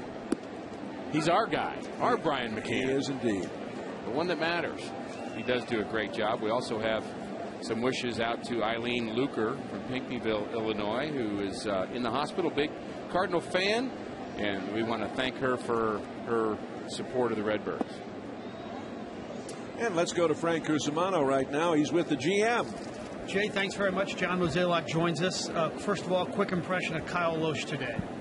Well, obviously, at this level, it's about results, and so it's a little disappointing. But I think the big thing is, my understanding is he feels okay, and hopefully he can rebound from this and be the pitcher that we know he's capable of being. You're in kind of a deadline situation, 3 high draft choices, and the deadline happens at 11 o'clock tomorrow. Give our viewers a little idea what's going on. Well, so far, today's been pretty quiet. I suspect this afternoon, tomorrow, things will heat up a little bit. Should have a pretty good idea by midday tomorrow if we really think we have a chance of signing these guys.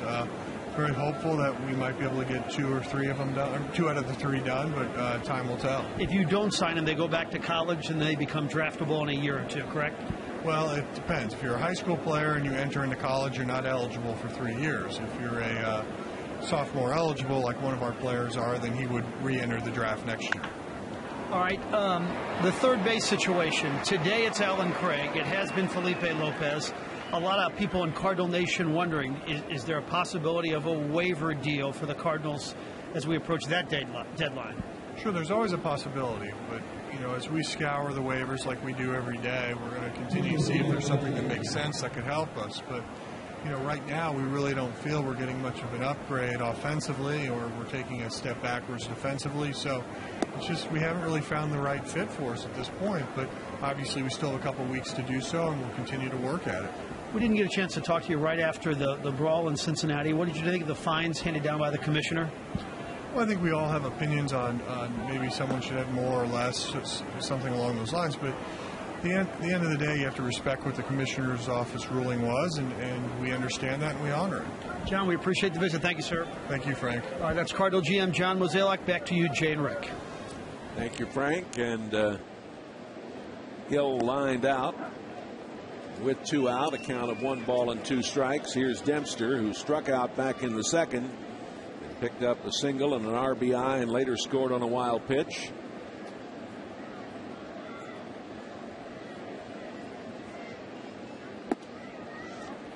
Well, To send along best wishes, a happy 45th wedding anniversary to Dave and Judy Oscarson from Lake St. Louis. Congratulations, Dave and Judy. Here's the 2-2. Broken bat. Ryan has it. And he makes the play. Had a little trouble holding on, but they're down 1-2-3. It's 8-1 Chicago.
At Fairmount Park.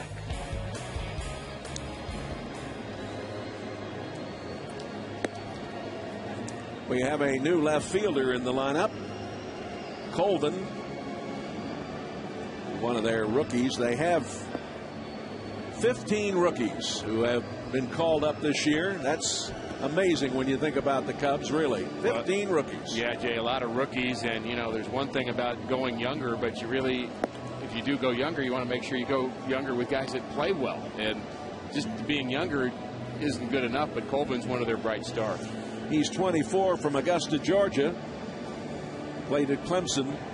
Tyler Colvin now in left field.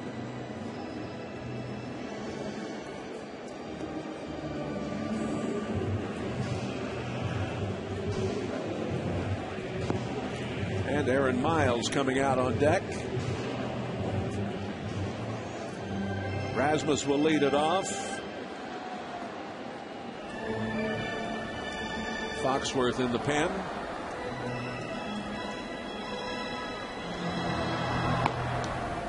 Rasmus struck out in the second.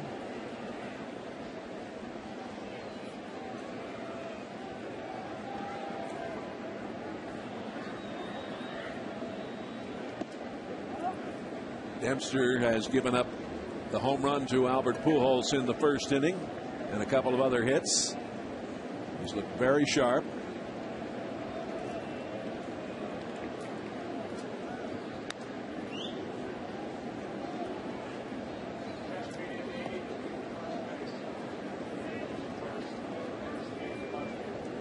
Nady is now the first baseman.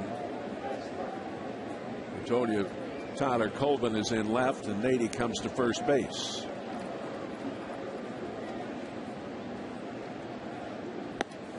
I guess Derek Lee's done enough work today. Certainly has hurt us, Jay. 2 home runs in this game. And just been outstanding this entire series. And those were 2 shots, both of them well over 400 feet. You bet.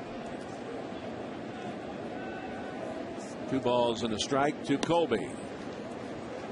2-2. And I suspect we're going to see Stephen Hill behind the plate perhaps the next inning when Blake Hawksworth comes in.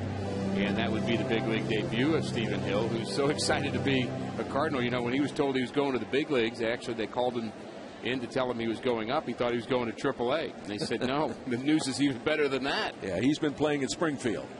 So he went from AA to the big leagues straight there. And I suspect we'll see him shortly. Top of the 9th inning in Cincinnati. Reds leading 2-0. Marlins batting top of the 9th. A walk to Colby. That is the first walk issued by Dempster. And Aaron Miles, the pinch hitter.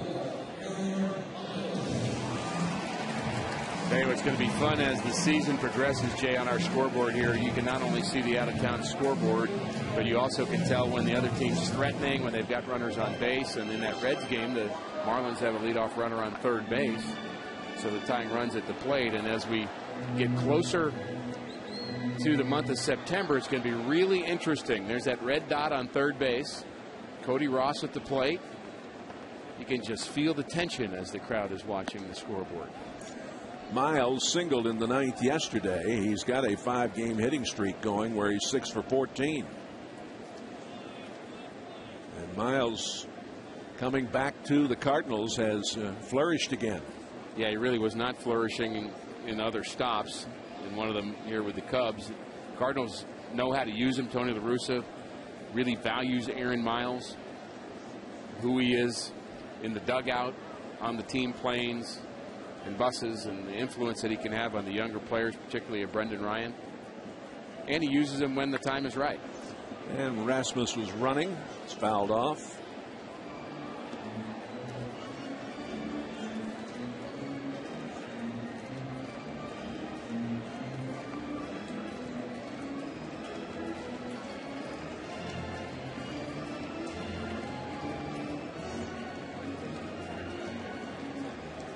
You'd like to think there's a chance for the Cardinals to get into the bullpen, but first of all, they've got to get this fellow Dempster to make some mistakes. That's foul.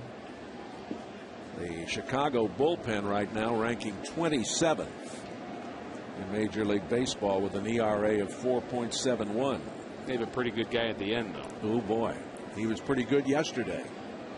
He has a funky delivery, talking about Carlos Marmol, and now you can't really pick up where his arm delivery is, and he also throws hard, and the strikeout totals that he has are just outstanding. They're unheard of at this level. 1 ball and 2 strikes. Rasmus running again, and Ramirez throws to first. Colby out there at second. Now get Cardinal banking only from Bank America. You'll get the Cardinals logo on your debit card, credit card, and checks. Plus, you get extra base rewards with every credit card purchase.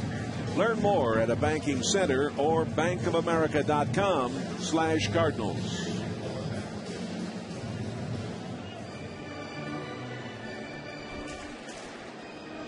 Brendan Ryan has lined out.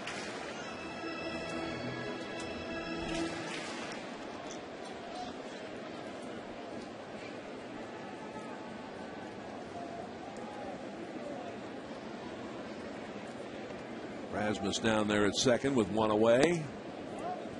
That's high. It's been funny, Jay, the last couple of days to see Tony La Russa up in the booth and not down on the field, serving his suspension as part of that brawl in Cincinnati, and just watching him kind of just eat away at him because he wants to be down on the field. He said, I'd rather be down there taking the heat. He's certainly taking the heat today. Well, he after watching his club take a tough loss yesterday, went to the Rams game last night, and not a very auspicious preseason beginning for the Rams. I got to see the first half of that game myself. I thought Bradford had a nice first series. Tony was on the field at the Edwards Dome last night. He wasn't suspended from that. No. Well, they've got some work to do. We wish them the best. Derek Lee left the game, we're told, due to a lower back stiffness, and he's been bothered by that quite a bit this year. But before he left, of course, he banged out 2 homers on the grass in center field. And it's a final. Cincinnati 2, Florida nothing. Cardinals and the Reds begin action today tied, so that means the Cardinals are now a half game back and 7 runs down. 2-2 to Brendan Ryan.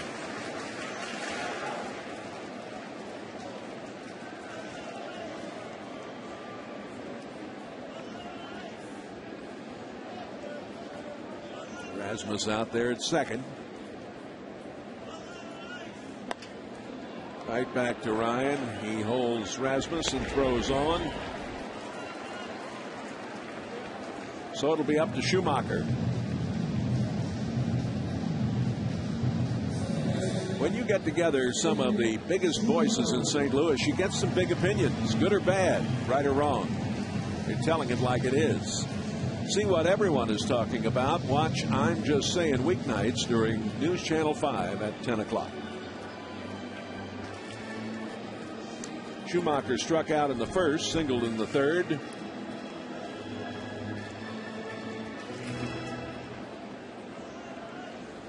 Another final. The Cleveland beat Seattle in Cleveland 9-1. The first 2 final scores of the afternoon. The Reds winning 2-0. In for a strike. I would bet Skip Schumacher was happy when he got to the ballpark today to see that he's back in that leadoff spot. That's something he did most of last season. Really lost that position early because of a bad start. You know, he's done pretty well at the bottom of the order. He's one of the top 10 hitters in the National League with runners in scoring position. So I think it's been a good fit for him. But I think he fashions himself as more of a leadoff hitter. It's inside. And Skip has turned up his offense in the last 3 weeks. Finding the holes.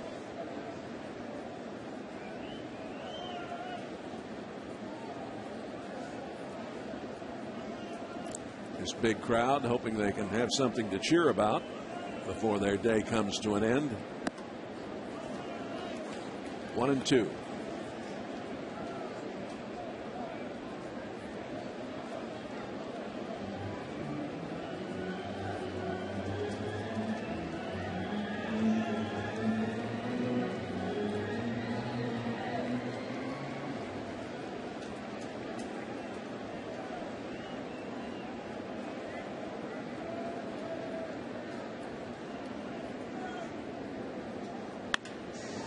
Into left field, and it's down, and here comes Rasmus. 8-2. There's something to cheer about. Yes, indeed. Schumacher with his 33rd RBI of the season. And he adds to that .337 batting average with runners in scoring position, and now all of a sudden a bloop and a blast, and the Cardinals are back in this game. Fastball down in the middle of the plate, he just takes it the other way. Kind of a nice quick short swing. We talked about Rasmus having a big long swing. Schumacher is kind of the opposite of Rasmus. He's just short, straight to the ball, and just trying to hit the ball on the line somewhere. John Jay struck out in the first and flied to left in the third. And out to the second baseman. DeWitt throws on. Redbirds pick up a run as Schumacher gets the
is where the news comes first.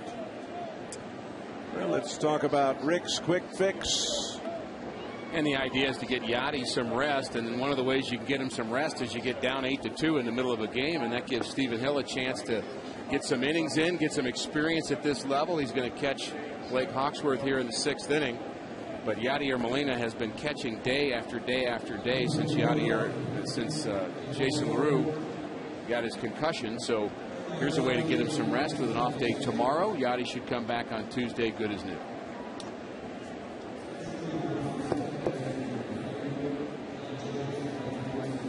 Miles is now at second base.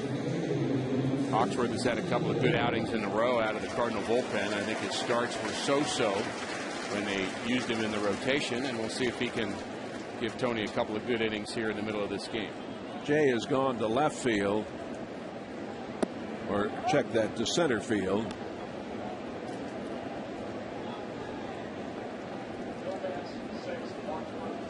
Schumacher now in right field.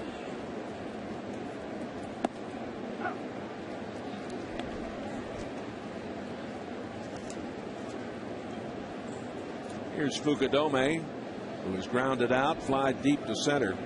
Asmus make a great catch out there. And then he doubled and scored and picked up an RBI in the 4th and grounds out here.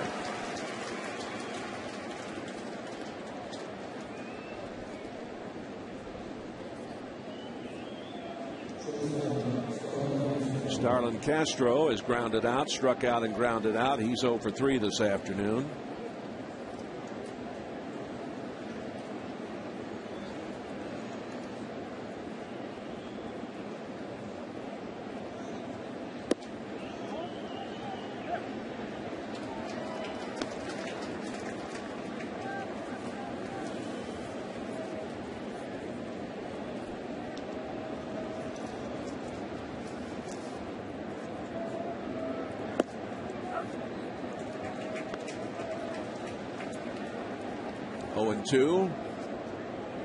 Hawksworth retired all 3 batters that he faced on Friday in his second relief appearance since returning to the pen.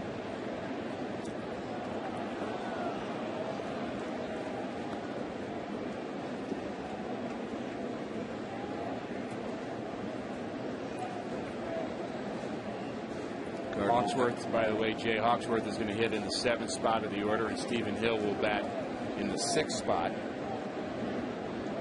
And we may see him in the bottom of the 6th inning. And this fly ball will be handled. Schumacher out there now. Jay is in center field, as we mentioned, and Holiday in left.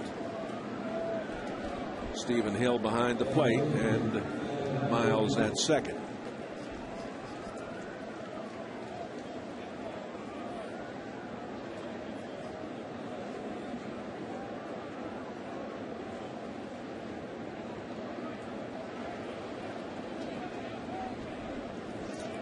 We've got our first look at Colvin here.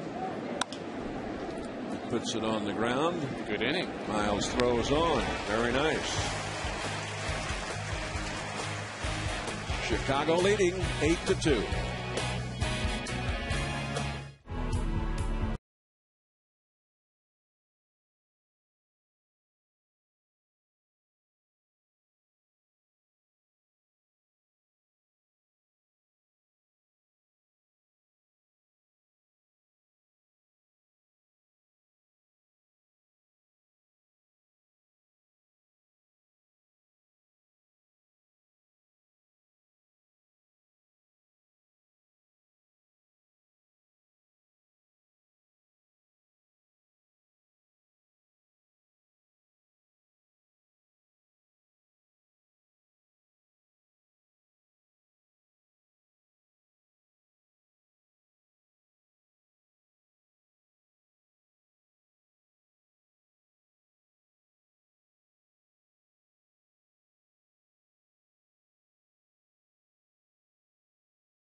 Stadium 2 on the fly. Mike Laga. And our good friend Mr. Shannon said that baseball is on display at his restaurant. Really? Yes. Mike Laga was once sent down by Sparky Anderson on the team plane leaving spring training. They actually released him on the plane, had to get his luggage off. Oh, my. That's a bad day. Way to go. Albert Pujols. Home run in the first, grounded out in the third.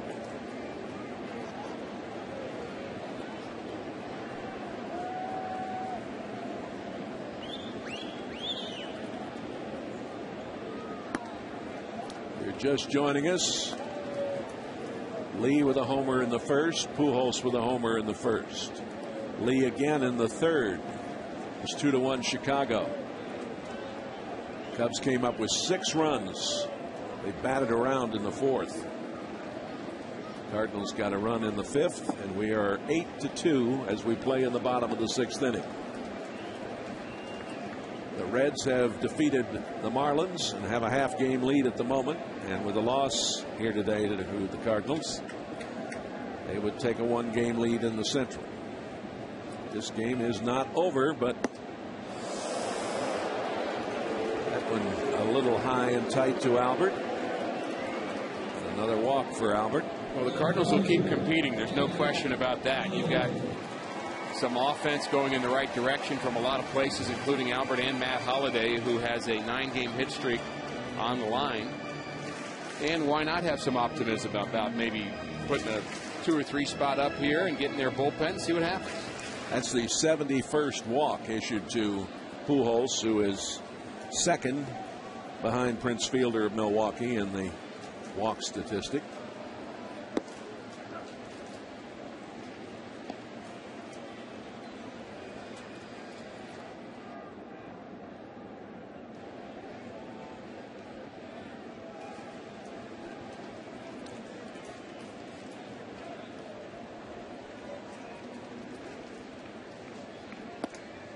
One ball and 1 strike. Holliday popped out to the pitcher in the first and flied to center field in the fourth.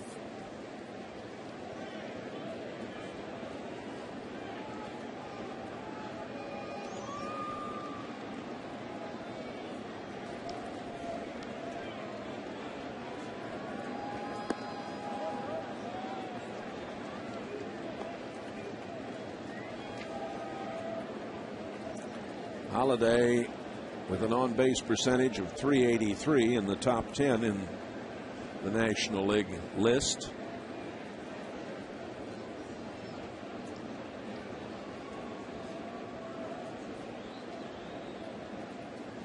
He's had a solid season. This is fouled back.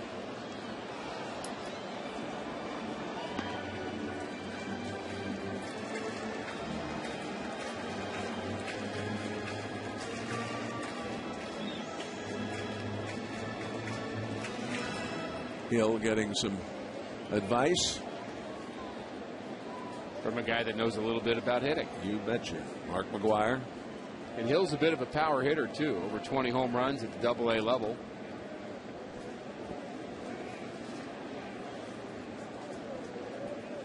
Washington has defeated Arizona 5-3.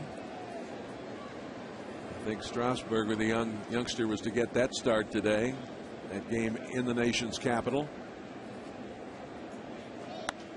Fouled off.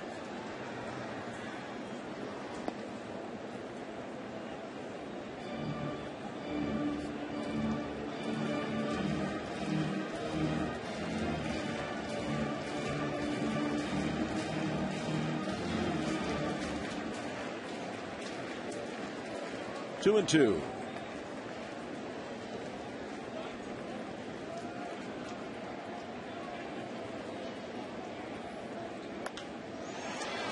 Well hit to left.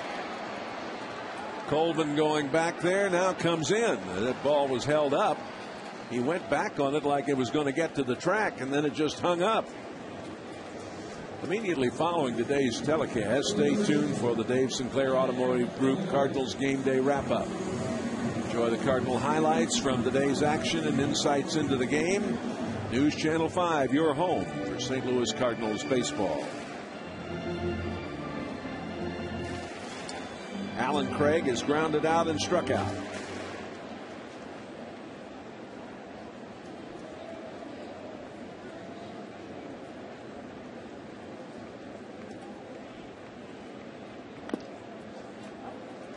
Fouled away. Alan Craig doesn't get cheated with his swings. He's not afraid to let it go. He does have good power. We haven't seen it at this level yet. And I'm still waiting for that first ball to be hit to him. So is he. I know.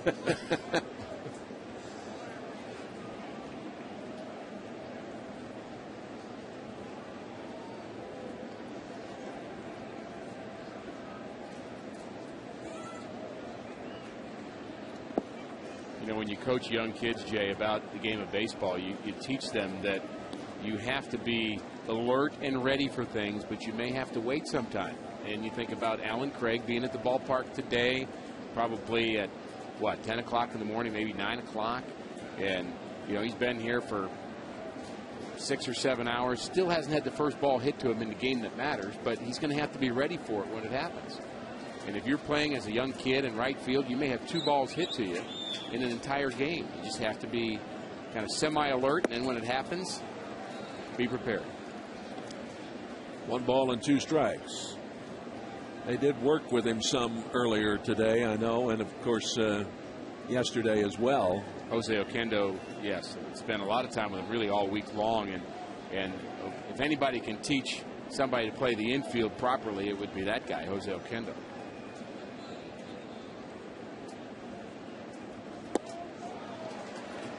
And down he goes. That is the 5th strikeout of the afternoon. Let's make that our Hardy's hot pitch of the game. And it's a perfect slider from Ryan Dempster, who's been good here this afternoon. Perfect location. And that ball really went down. Might have been a split. Looked like it had more of a slider rotation to it. Either way you look at it, it wasn't a fastball, and it wasn't a good at-bat for Alan Craig. And we get our first look at Hill at the plate this afternoon.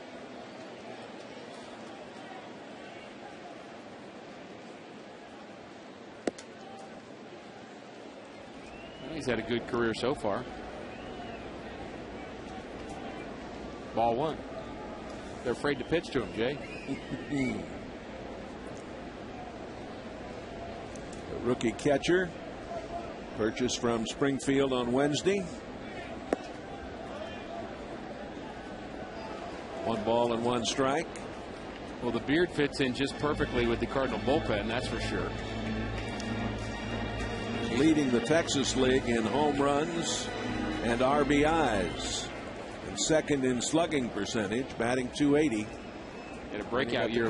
Yeah, breakout year last year. 1 and 2.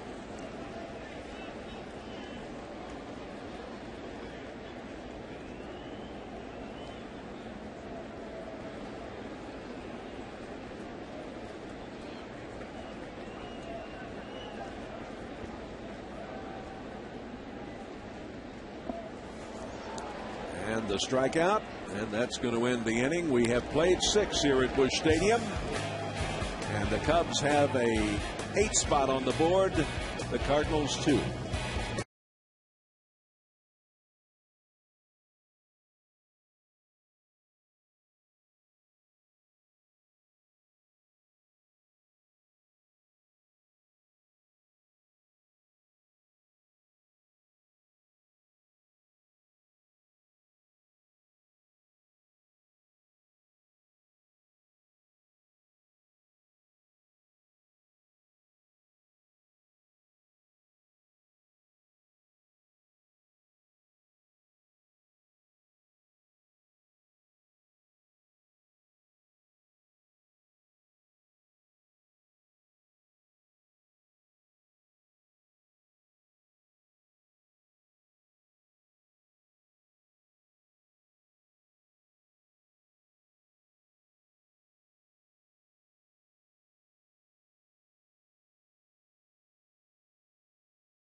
to get together with the winningest college basketball coach of all time, Bob Knight.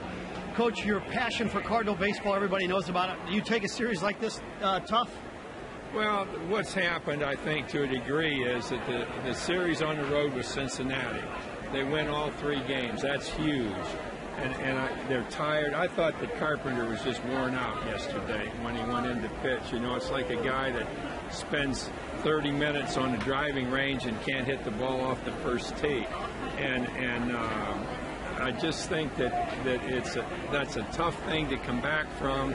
They won that first game on Friday, and then they just and the Cubs have played very well. The Cubs have hit well, and particularly right off the bat, the Cubs have hit well in these last 2 games. Would it be similar to you beating Michigan and Michigan State back-to-back and then looking past Northwestern at home?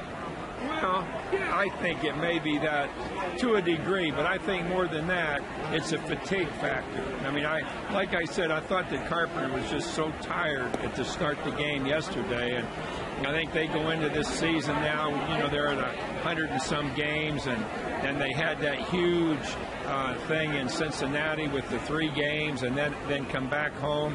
Get a day. Might not even been good for him to have had a day off, because now you relax a little bit.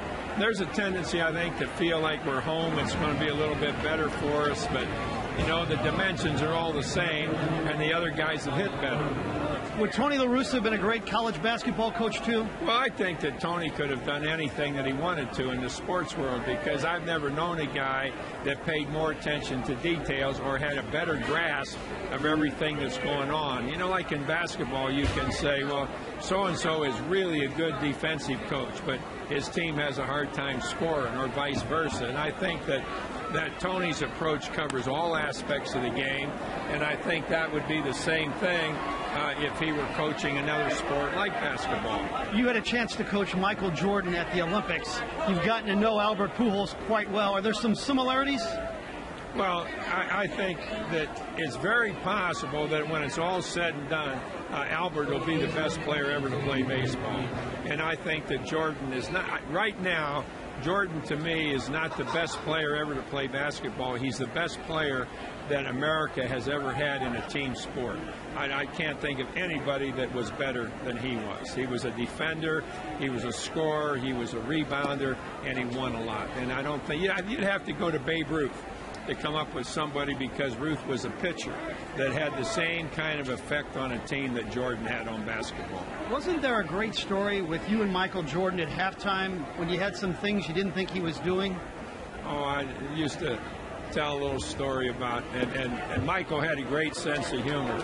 And I kind of told a little story about Michael telling me, Coach, I think I'm setting those screens faster than you can see them out there. I was needling a little bit about screening. But he was great to have. He was great to have on a team. I can't imagine anybody that to start as he did in his rookie year, be more determined to win, and then to be able to continue that for a long time. Final thought, you're in the Albert Pujols Golf Invitational. How would you characterize your golf game at this stage of your life? I'd rather fish. I like to play, but I don't get a chance to play a whole lot, but I do enjoy playing.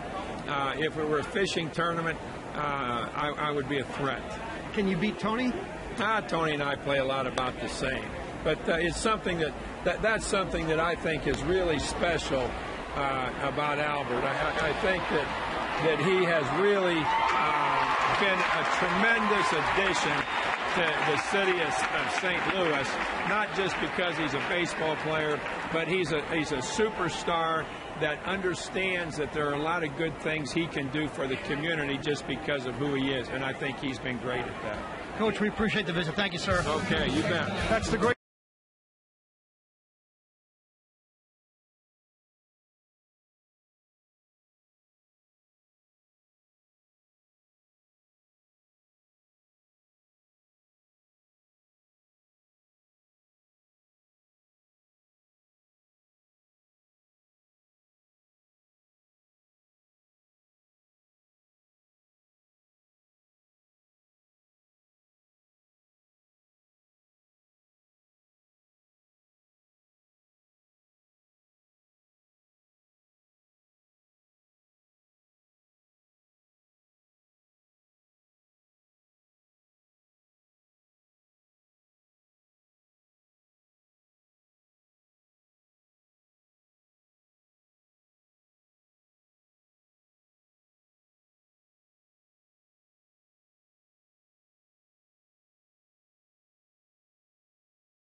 authority of the Cardinals. It may not be reproduced or retransmitted in any form, and the accounts and descriptions of this game may not be disseminated without the express written consent of the Cardinals. Blake Hawksworth at the dish.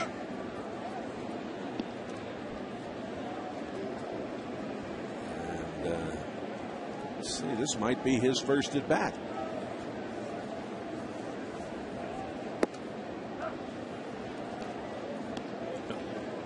For 15, is that lifetime?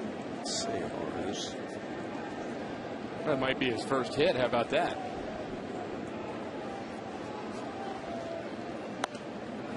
Fouls it off.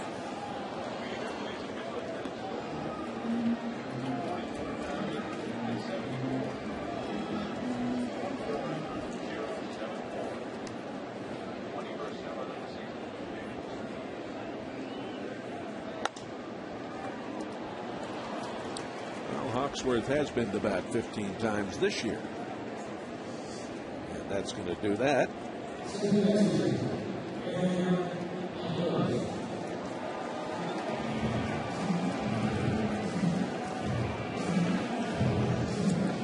Miles grounded out back in the 5th.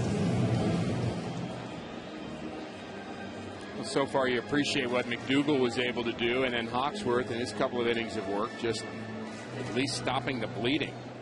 The 6-run Cub 4th inning was almost too much for us to be able to bear, and they've kind of brought some sanity back to this ball game. And not saying the Cardinals have a good shot at this game, but at least 8-2, you feel like there's at least a glimmer of hope.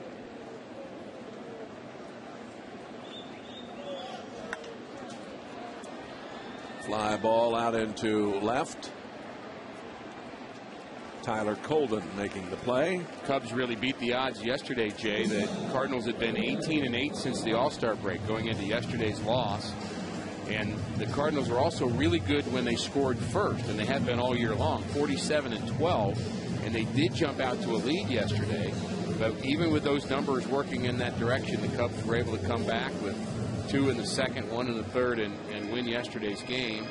And not only that, the Cubs won a 1-run game, something they've been terrible at. I mean, not just bad, terrible. They're 13-29 in 1-run games, but they picked up that win yesterday, and it gave them a chance to win this series, and that's where they're headed today.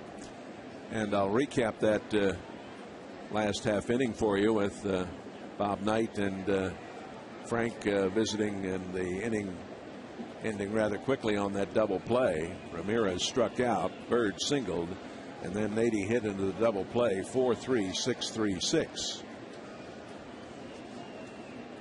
Ooh. Boy, he just got out of the way of that one. We've had a few pitches up and in, and you know, I think Ryan was just actually looking for something away there. That pitch is not that far inside, but I just think he didn't see that ball very well. And again, pretty close for comfort if you're talking about a 90-mile-an-hour fastball, but that didn't miss the inside corner by that much. It was just up. This kind of thing gets Tony La Russa's attention, though. He does not like the ball up and in ever on his hitters, and he has a real short fuse when it comes to that.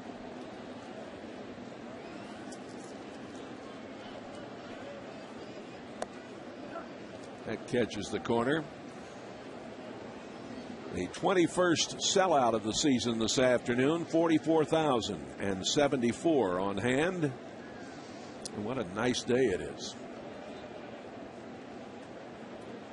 And the weather's supposed to continue to cool off over the next couple of days. That'll be nice.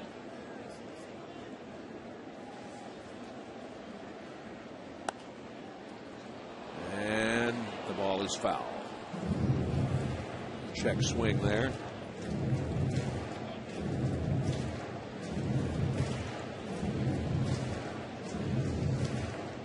The things that's been tough for the Cubs this year, you know, they're 14-29 in 1-run games, and the Cardinals are 17-18 in 1-run affairs.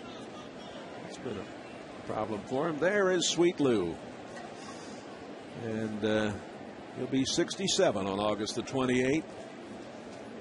his final year, as he will retire. He's the first man to lead the Cubs to consecutive division titles since Frank Chance did it back in 06, 07, and 08. Can't be a very happy time for Mr. Piniella, who is a terrific competitor. He was as a player and as a manager.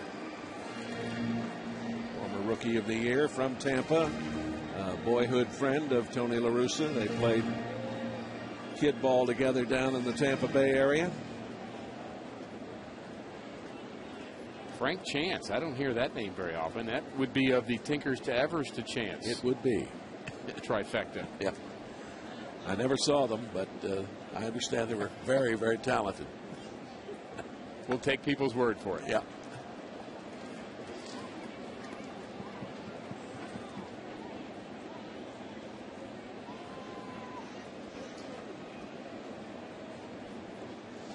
I'm reminded by our scholarly producer that Mr. Piniella was the first Kansas City Royal to bat when they took the field.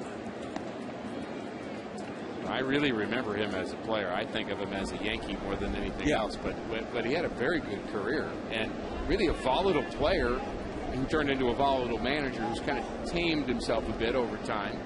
But he's certainly passionate. And that's one of the things you really think about when you think of Lou Piniella, is passion. Into left field. Ryan is going for two, and he is there.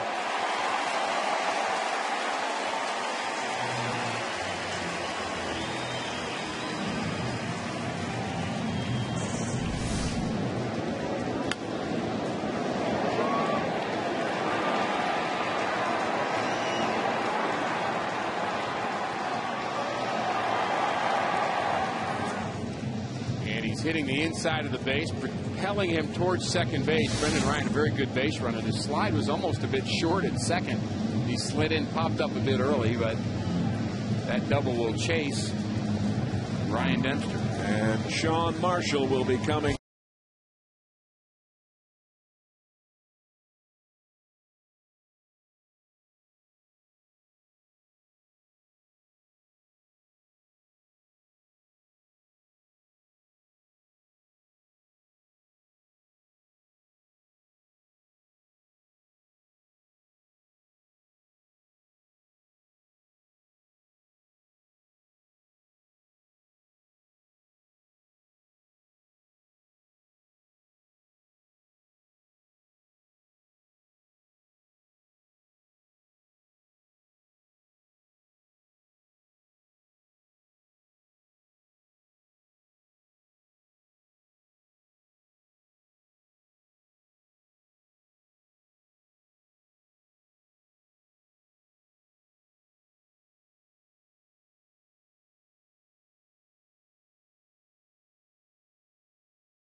Perfect day for a Cubs Cardinal rivalry game, and there are a few Cubs fans here at the ballpark, but plenty in Cardinal red.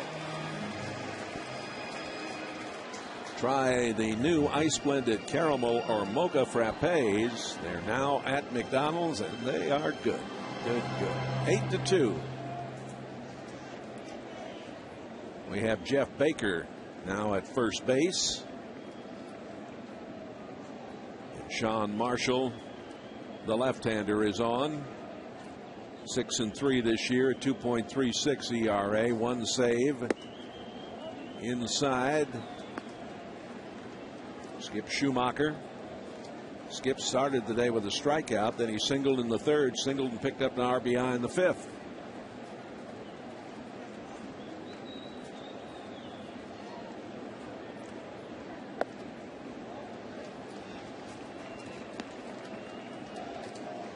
Marshall has held opponents in 51 of the team leading 61 relief outings. His career high 61 appearances this year, tied for second among all the relievers with Atlanta's Peter Moreland. And the Cubs bullpen has had some meltdowns, so will they have one here this afternoon? You know, Jay, what I always root for here, a bloop, and a blast. Yeah, well, as I mentioned, they ranked 27th in ERA. 2 balls and a strike. And you don't get there without some meltdowns. Big ones.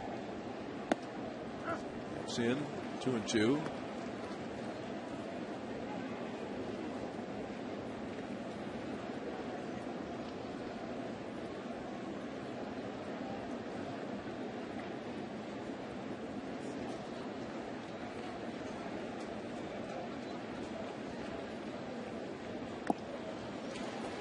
Foul tipped into the glove. That'll do it. After 7, 8-2.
Channel 5 is brought to you by Window World, a proud sponsor of Cardinals baseball, and by Toyota. There are many reasons to buy a Toyota, and now's the perfect time to get yours during Toyota's National Clearance Event. Hawksworth goes back to work. He'll face Blake DeWitt here. DeWitt with a couple of walks, a strikeout.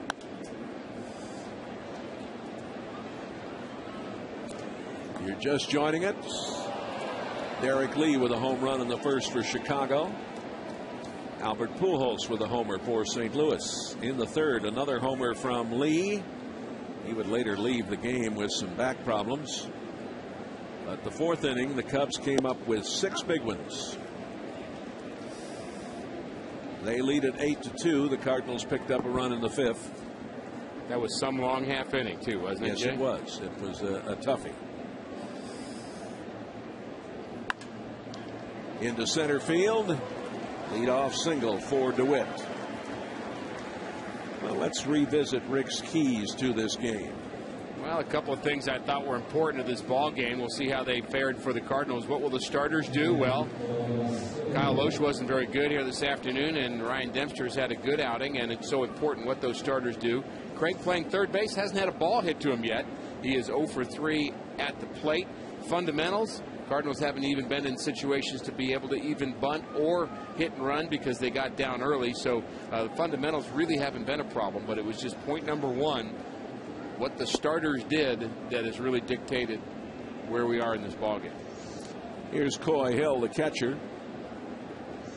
Reached on a fielder's choice, got a ground rule double and a couple of RBIs, and scored in that big fourth inning, and lined out to second base on his other appearance.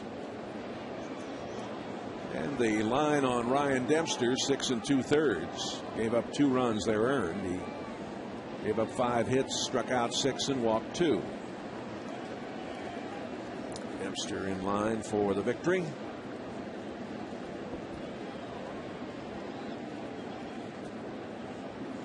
One ball and 1 strike.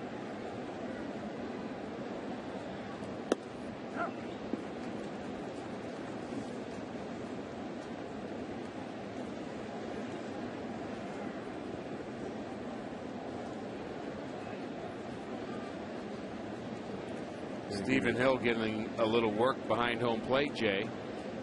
Yadier Molina getting some rest.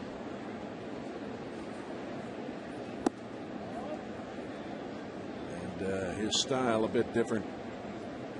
Doesn't really do a very good job of protecting that hand, does he? Take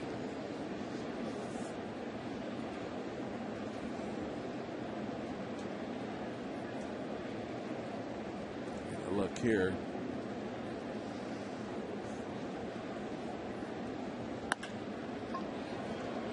Into right. Schumacher out there making the play. Traveling this season, take the Cardinals with you. Subscribe to MLB.tv today to see every Cards game live or on demand on your computer. Visit Cardinals.com for details. Local in-market blackouts will apply. MLB.tv, baseball everywhere. Hawksworth has a chance of having a good afternoon here. He threw up a couple of zeros, 6th and 7th inning. Leadoff hit here, but he's a double play ball away from having 3 scoreless frames, and the Cardinals certainly needed some help, needed some innings out of this bullpen. You mentioned earlier, Jay, that pretty well rested. But you also want to have some success to build on for future performances. Here's Baker, 29 years old. Born in Germany, grew up in Virginia, was the '99 Virginia Player of the Year and All-American later at Clemson.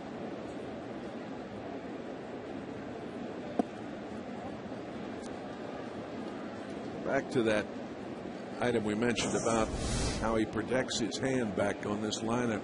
See that?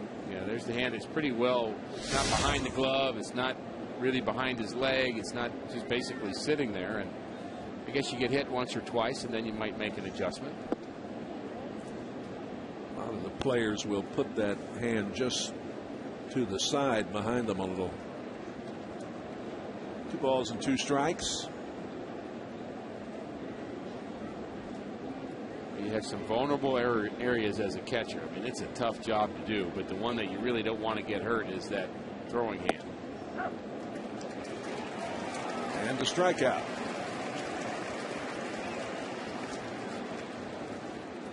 Let's remind you about today in St. Louis. All this week, sing it to win it. Register at ksdk.com. If your phone rings, belt out your favorite tune and you could win tickets to American Idol's Live at Scott Trade Center.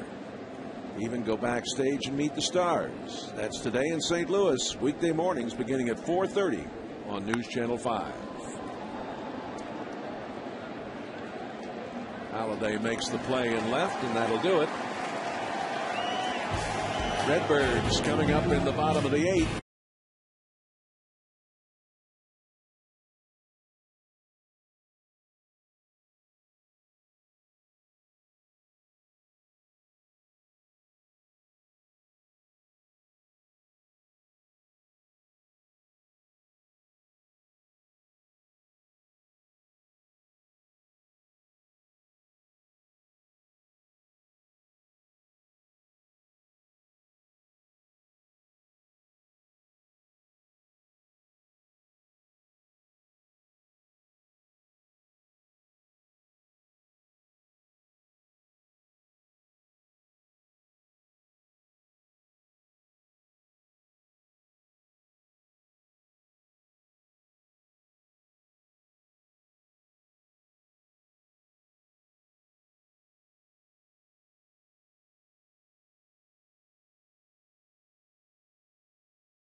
Town. The Window World Cardinals game day preview comes your way at 12:30 p.m. The Cards and the Giants next Sunday on your home for Cardinal baseball, News Channel 5.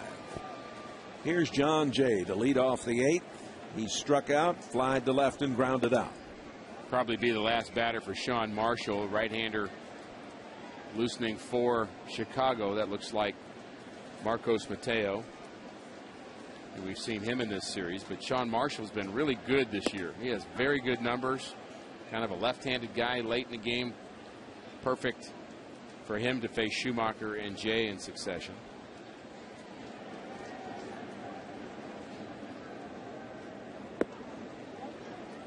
He's got a very good breaking ball, Jay.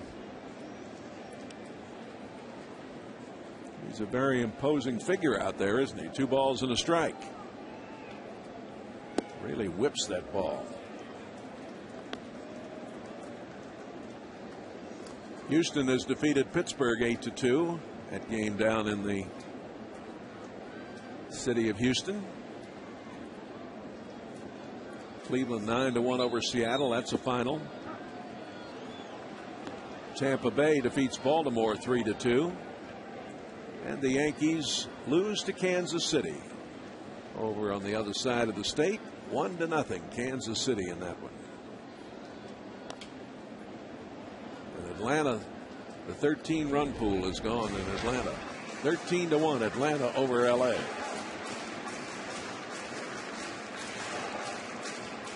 How do you know about that 13-run pool? Oh, I don't know. Somebody told me about it one time. They, I guess, have a little office pool now and then or something like that.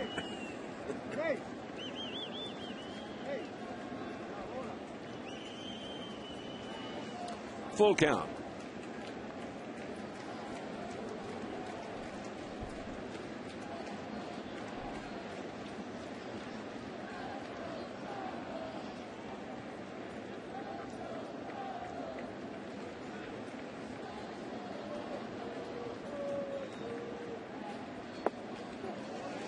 And here's a walk. That's a start.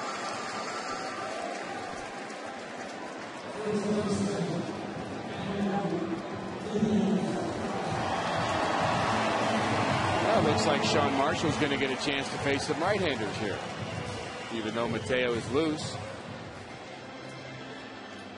I'm a little surprised that Mateo is getting loose and they're not using him here. Me too. Albert homered in the first. Grounded out in the third and walked in the sixth.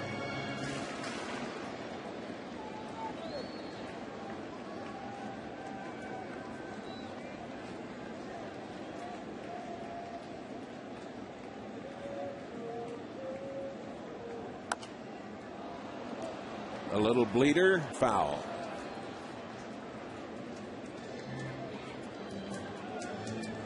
Albert was one of the few bright spots in this game.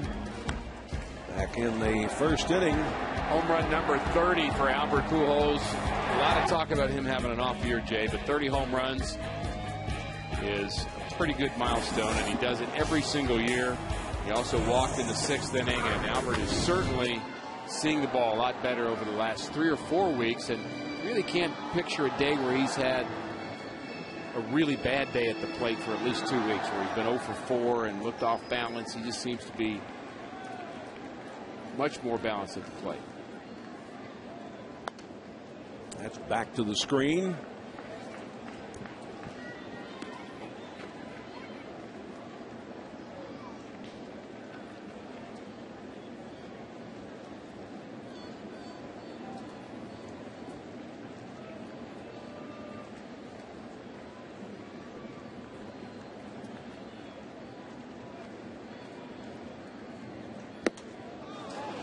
Down he goes. High fastball. Well, he's protecting against that Marshall curveball, and he's just late on the fastball. Already in Coy Hill's glove before Albert lets go of that swing. And now Lou Piniella makes that nice slow walk that he does out to the mound to bring in the right-hander.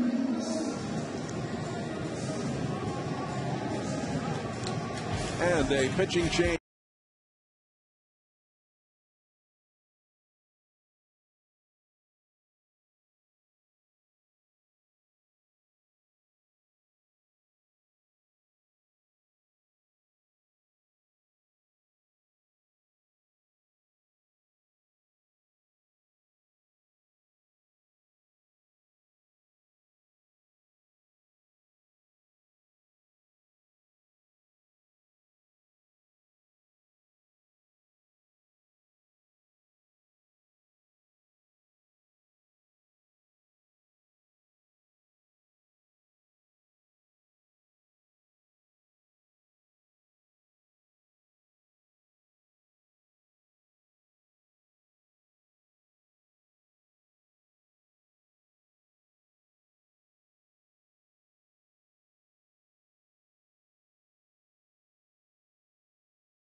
Announcers Cutter and Buck Apparel is provided courtesy of Ad Creations.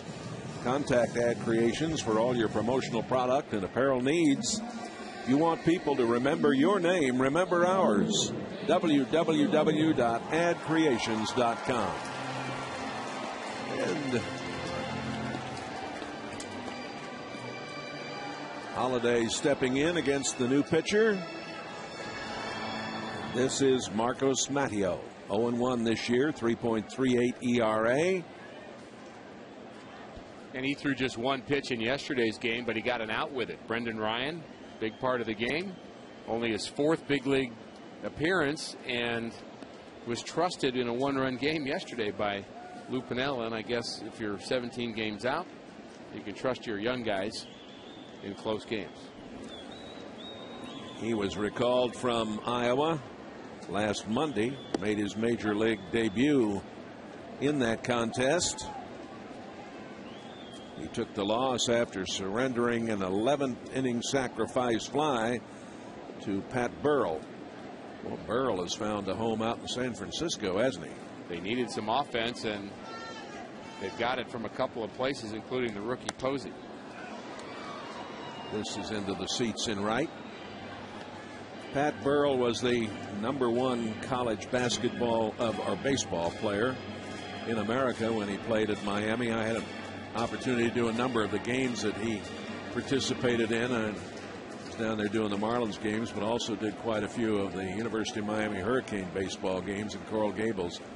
And a splendid player. And this ball gets by, and a wild pitch, and Jay's at second base.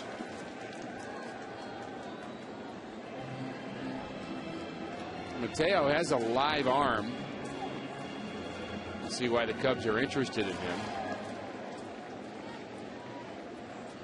But he is pretty green.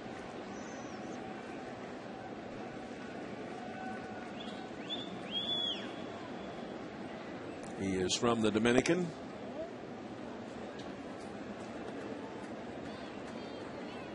"26 years old. He was acquired from Cincinnati in August of '07.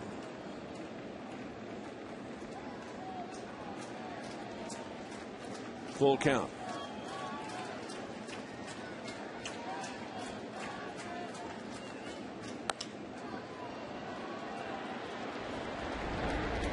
Holiday is out, 1-3. We'll get to see Alan Craig again, who's still looking for a hit. He's grounded out, struck out twice. And the pitch he's been struggling with is the off-speed pitch. Yesterday, Marmol threw him 3 breaking balls, didn't come close, and that signaled to the Cubs, we're going to keep throwing breaking balls until you hit the fastball.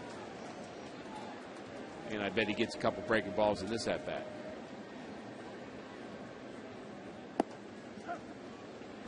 Exactly. There's one. That one wasn't even a very good one.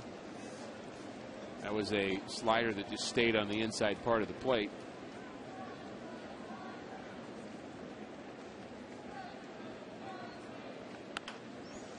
Down to third. Ramirez throws on. We played 8. It's 8-2 Chicago.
Of Cardinals baseball.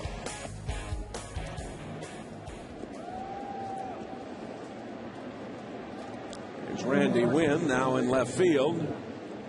Stavanoa is over at first base as he has just been recalled. And Dennis Reyes now doing the pitching. Talking things over with young Stephen Hill. And be good for Dennis Reyes to have a positive outing. He has not had the year that he had last year, certainly out of the Cardinals pen. He's had some flashes of brilliance. But you'd like to see him get going, get hot. You'd like to see the whole Cardinal bullpen get hot. It's going to be very important, those 7th, 8th, and 9th innings as the season unfolds and the Cardinals keep battling the Cincinnati Reds. And Castro grounds out. They held the young shortstop in check today as he grounded out 3 times, flied to right, and struck out.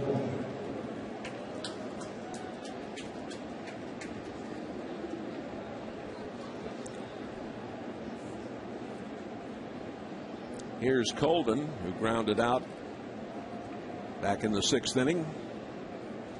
He came in for Lee, who hit a couple of bombs to center field on the grass, then had some back spasms and left the game.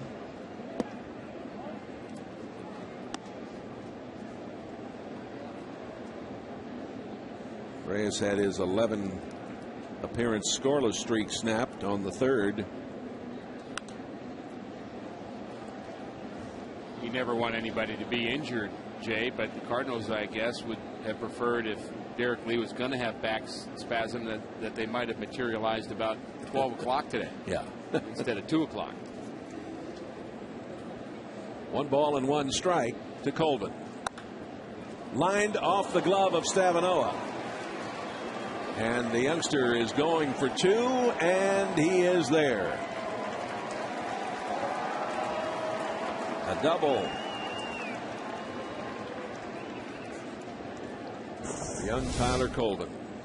Well, this ball was hit hard, but should have been caught by Nick Stavanoa. Not sure what I think about that official scoring on that. Was hit hard. I guess I could have gone either way. Ramirez today has flied out, grounded out, walked, and struck out.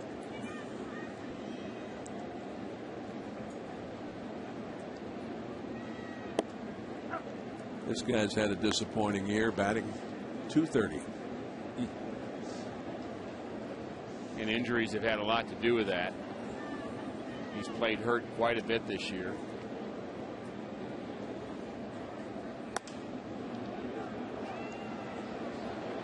Into right. And Colvin, they're waving Colvin in, and he is going to score.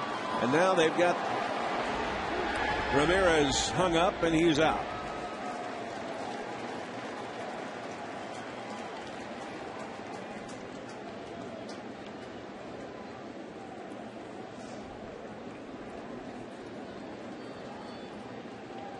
I don't think this runner saw the picked up the coach. Kind of a comedy of errors play as Schumacher falls down and right, comes up, hits the cutoff man. Now Ramirez is hung out to dry as they do not have a chance to throw out Colvin at the plate. And there was the first chance for Craig, and he cannot make the play. That was a hot shot to third. Well, it took 9 innings for the ball to be hit to Alan Craig. Marlon Byrd gets. Well, let's see how they rule this. It's got to be an error. They have not put it up yet. If it's a hit, it would be a 4-hit afternoon.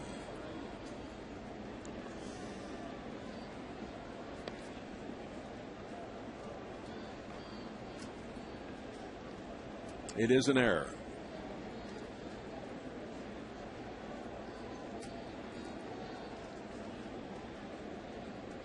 E5. Mateo is first at bat.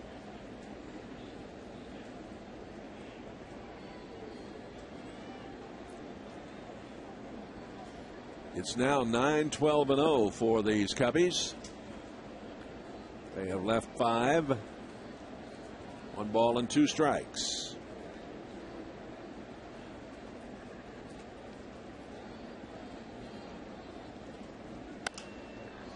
Popped up into short right. Schumacher making the play. Cubs pick up another run and lead it 9-2.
Canada, Ryan Dempster, the veteran, who pitched very well here this afternoon.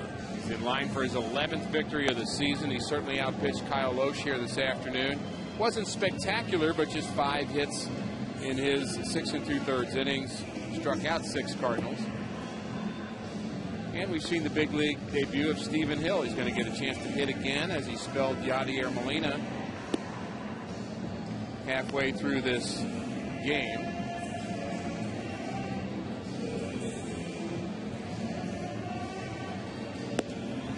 Got a pad there on his left hand.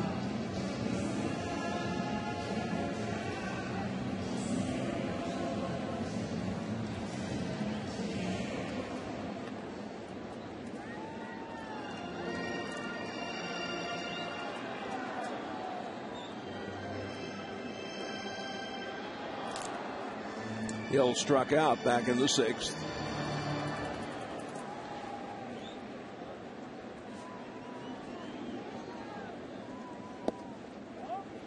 First offering is high.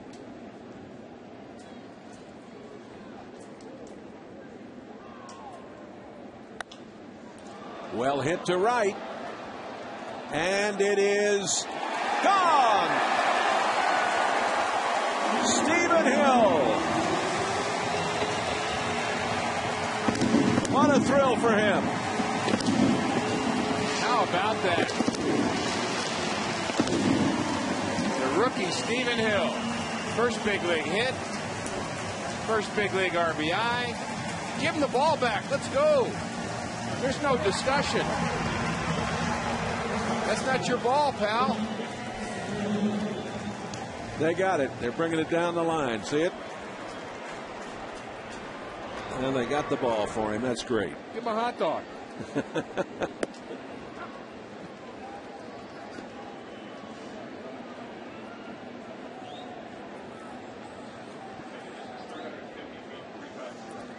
.350 feet. Stavanoa 0-2. What a thrill that is for Stephen Hill. That's terrific. And they're giving him another baseball, as they should. Thanks, guys.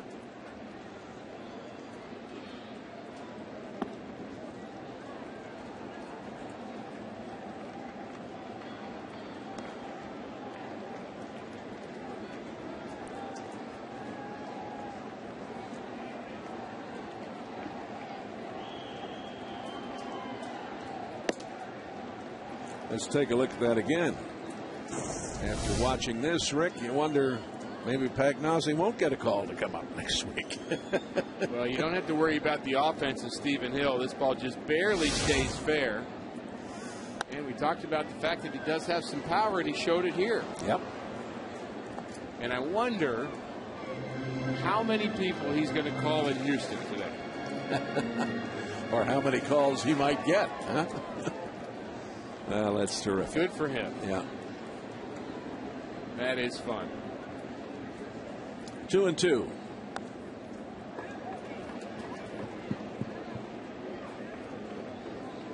wonder about the emotions of Stephen Hill right now. First career home run, RBI, hit.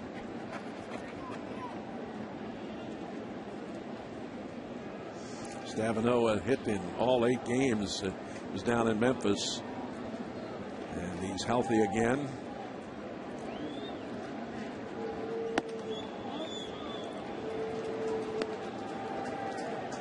And a full count.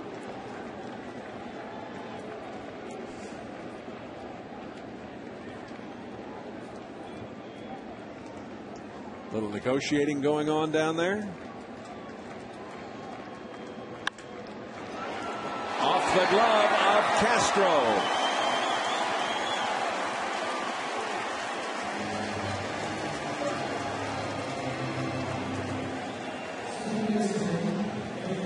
This is a bullet off the bat of Stavanoa. Barely has time to react to it. Stavanoa had one drilled it in, so he drills one right back at Castro. And it is a hit. And evidently the ball we saw thrown down from the right field corner was not the home run ball of Stephen Hill, so they're still negotiating it to get that baseball. I'll give you a Jay Randolph autograph. Good luck. How about dinner at Mike Shannon's Steak and Seafood? Well, let me see.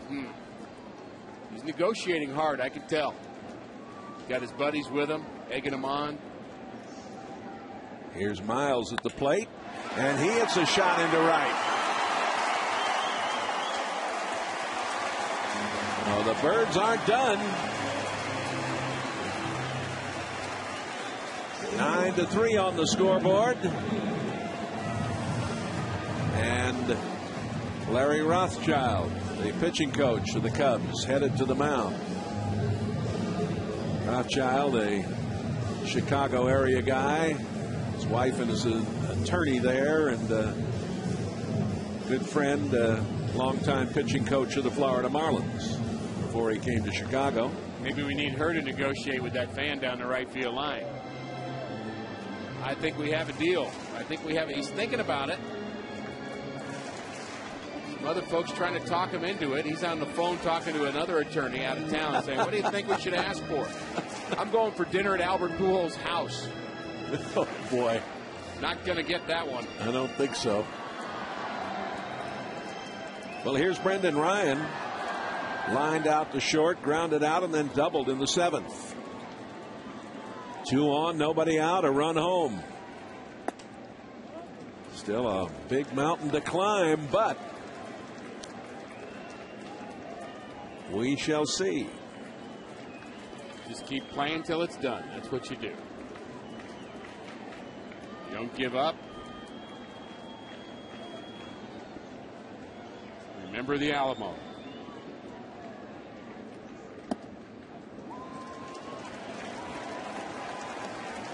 Stephen Hill is a Texan, you know. Yes, he is. Wasn't Sam Houston involved in that Alamo thing? Absolutely.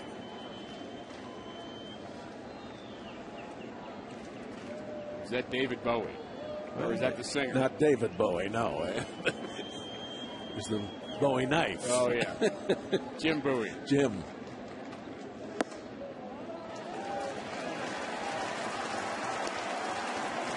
Three balls and no strikes.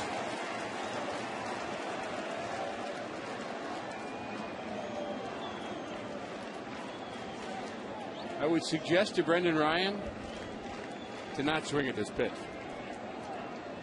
I might think about taking 2 if I had to. There's a strike. Why not? Why not? Make him throw 3 strikes. You're going to get the same pitch 3-2 that you'll get 3-1. That is a great George Kissel line that he would just pound into minor leaguers' heads. You'll get the same pitch, so don't panic.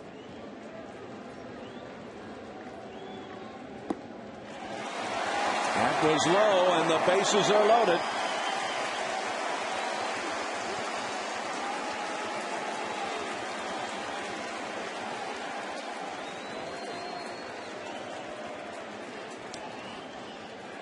Mr. Piniella walking very slowly to the hill.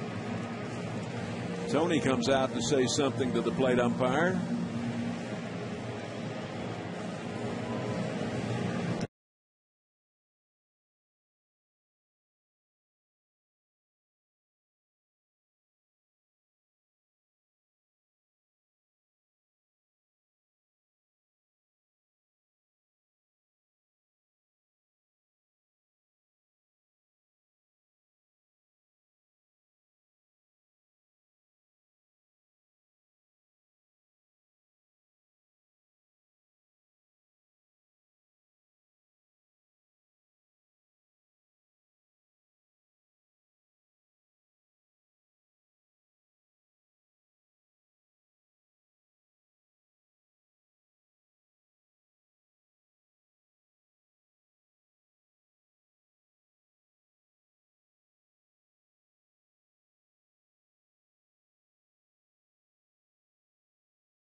Hill has gotten the ball or whether they still have it.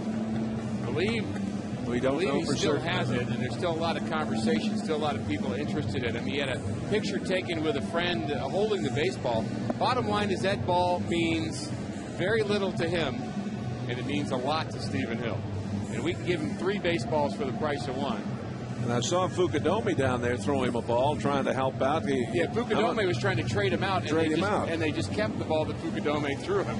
So he's in a high leverage negotiating stance right here. James Russell is the new pitcher. There's Fukudome. Russell was recalled on June 29th for his second stint with the Cubs. He has 29 strikeouts and only 7 walks, while holding the opponent scoreless in 28 of his 39 big league outings. Schumacher, 308 in his career with the bases loaded.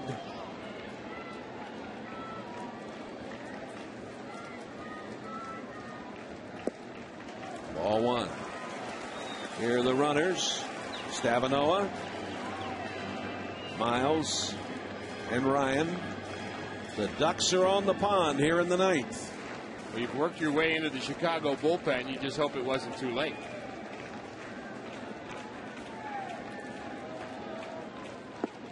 Ball 2.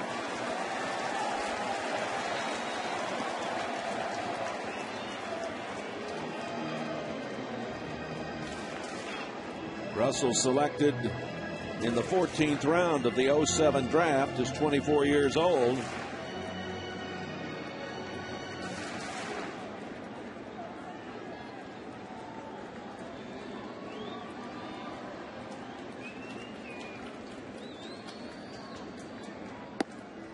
In for a strike.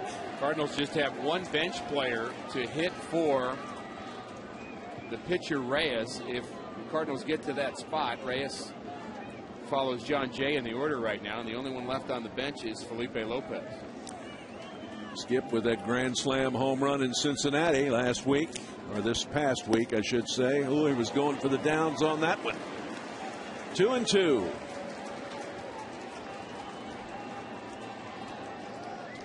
Like to just see a base hit here. Keep it going.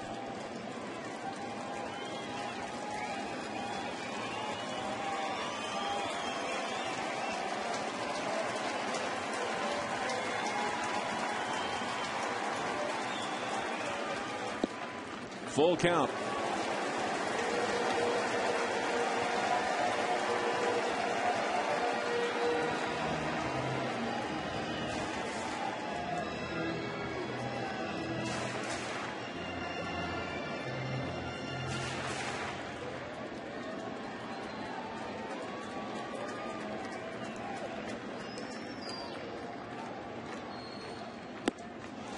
Struck him out.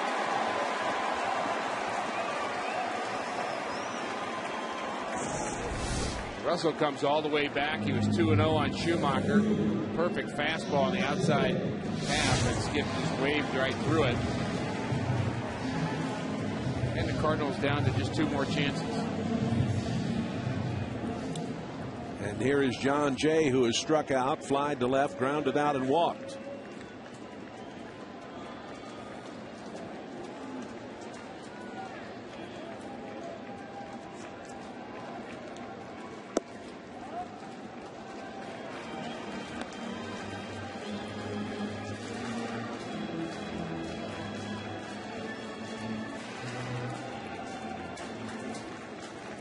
Felipe Lopez has come out on deck.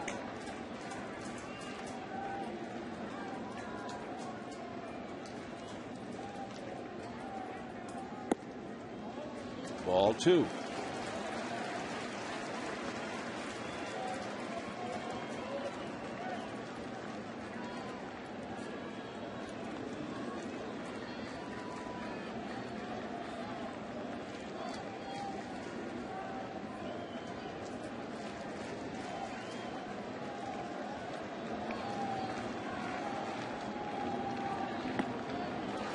Ball 3.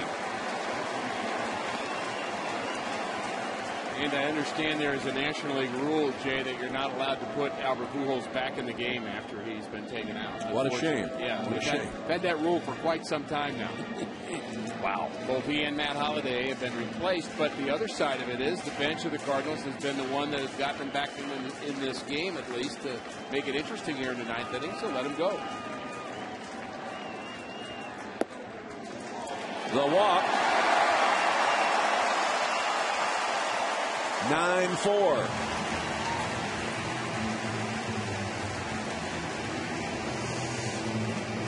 Well, the Reds have already won today. They lead the Central by a half a game, and here comes Lou Piniella again to the hill in search of someone who can get his Cubs a victory here.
Came in and got the job done for the Cubs yesterday.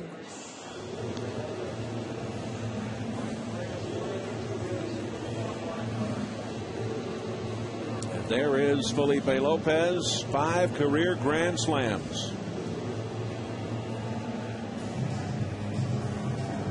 Some of the rally caps are out at this point in the proceedings. 9-4.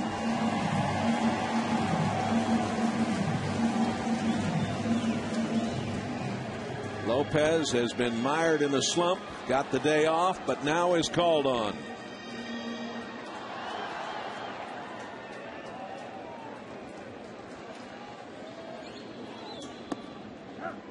Strike on the inside corner.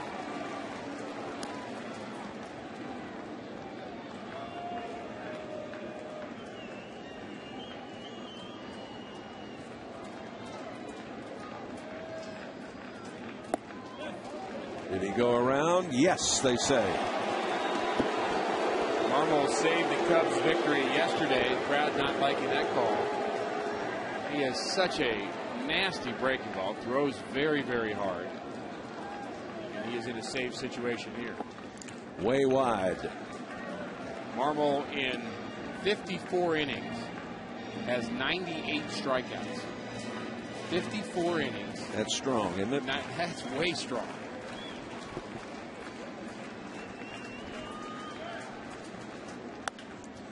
And it gets through.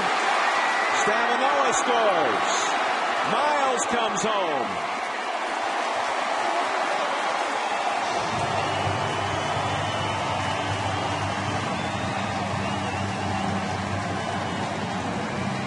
Lopez coming through. It's 9-6.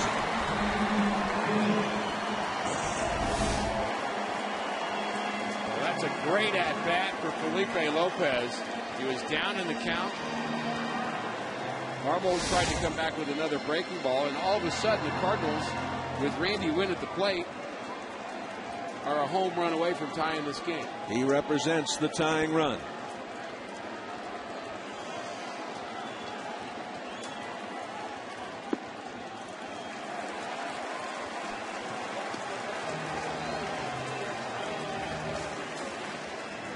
One ball to count to Randy Winn.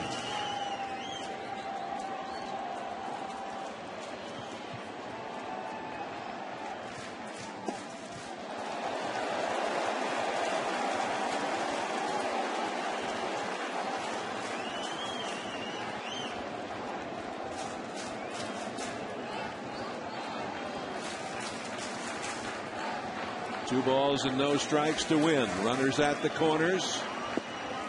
That's outside. How about this? Alan Craig will hit next. He had a tough at-bat against Marmol last night. The Cubs have seen this all year long. They are clearly on their heels here in the bottom of the 9th inning. The walk to Winn.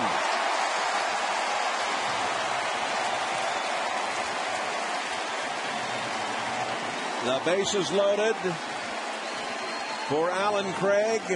Larry Rothschild back to the hill, the pitching coach of the Cubs.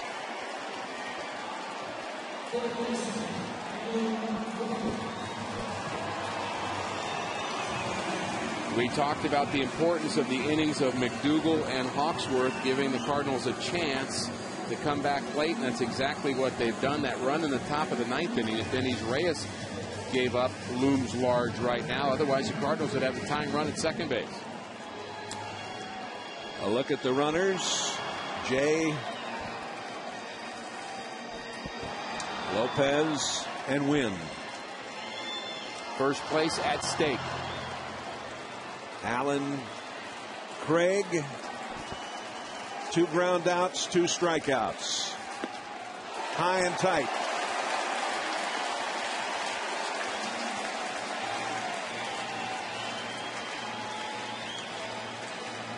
Nothing doing in the Chicago bullpen. They're all done. It's up to Marmol.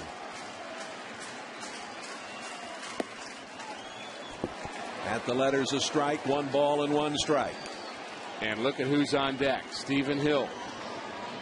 He got this inning started with his first big league hit. A home run. Inside.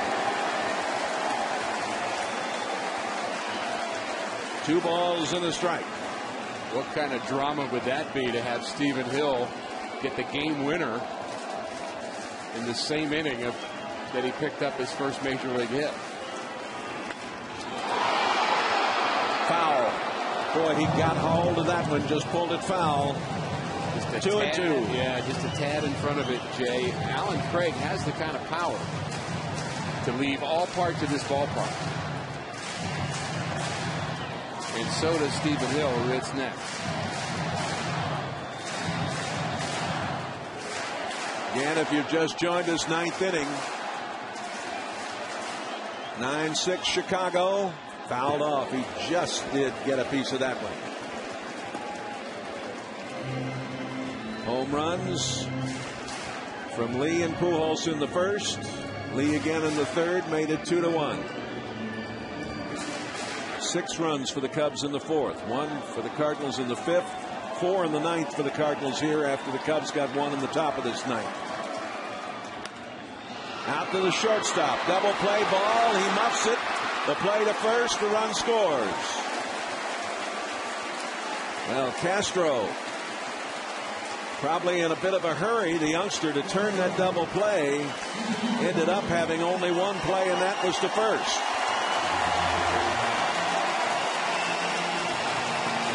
Up being an RBI ground out for Alan Craig, puts the tying run at second base for Stephen Hill.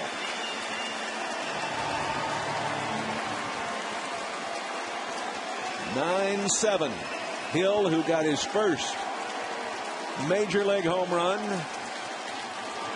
back in the 9th. Strike to him.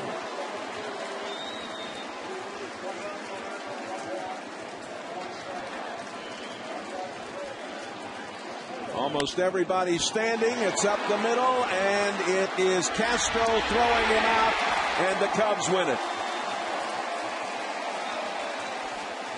The comeback comes up short. Ricky, it was nice to see the Birds battle back like this, but in the final analysis, it's a 9-7 win for Chicago, and Cincinnati leads the Central by 1. Great job by the middle relievers for the Cardinals, and an exciting ninth inning. The Cardinals coming back with 5 runs in the bottom of the ninth inning, but not enough. 9-12-0 for Chicago. 7-9-1 for St. Louis. Back with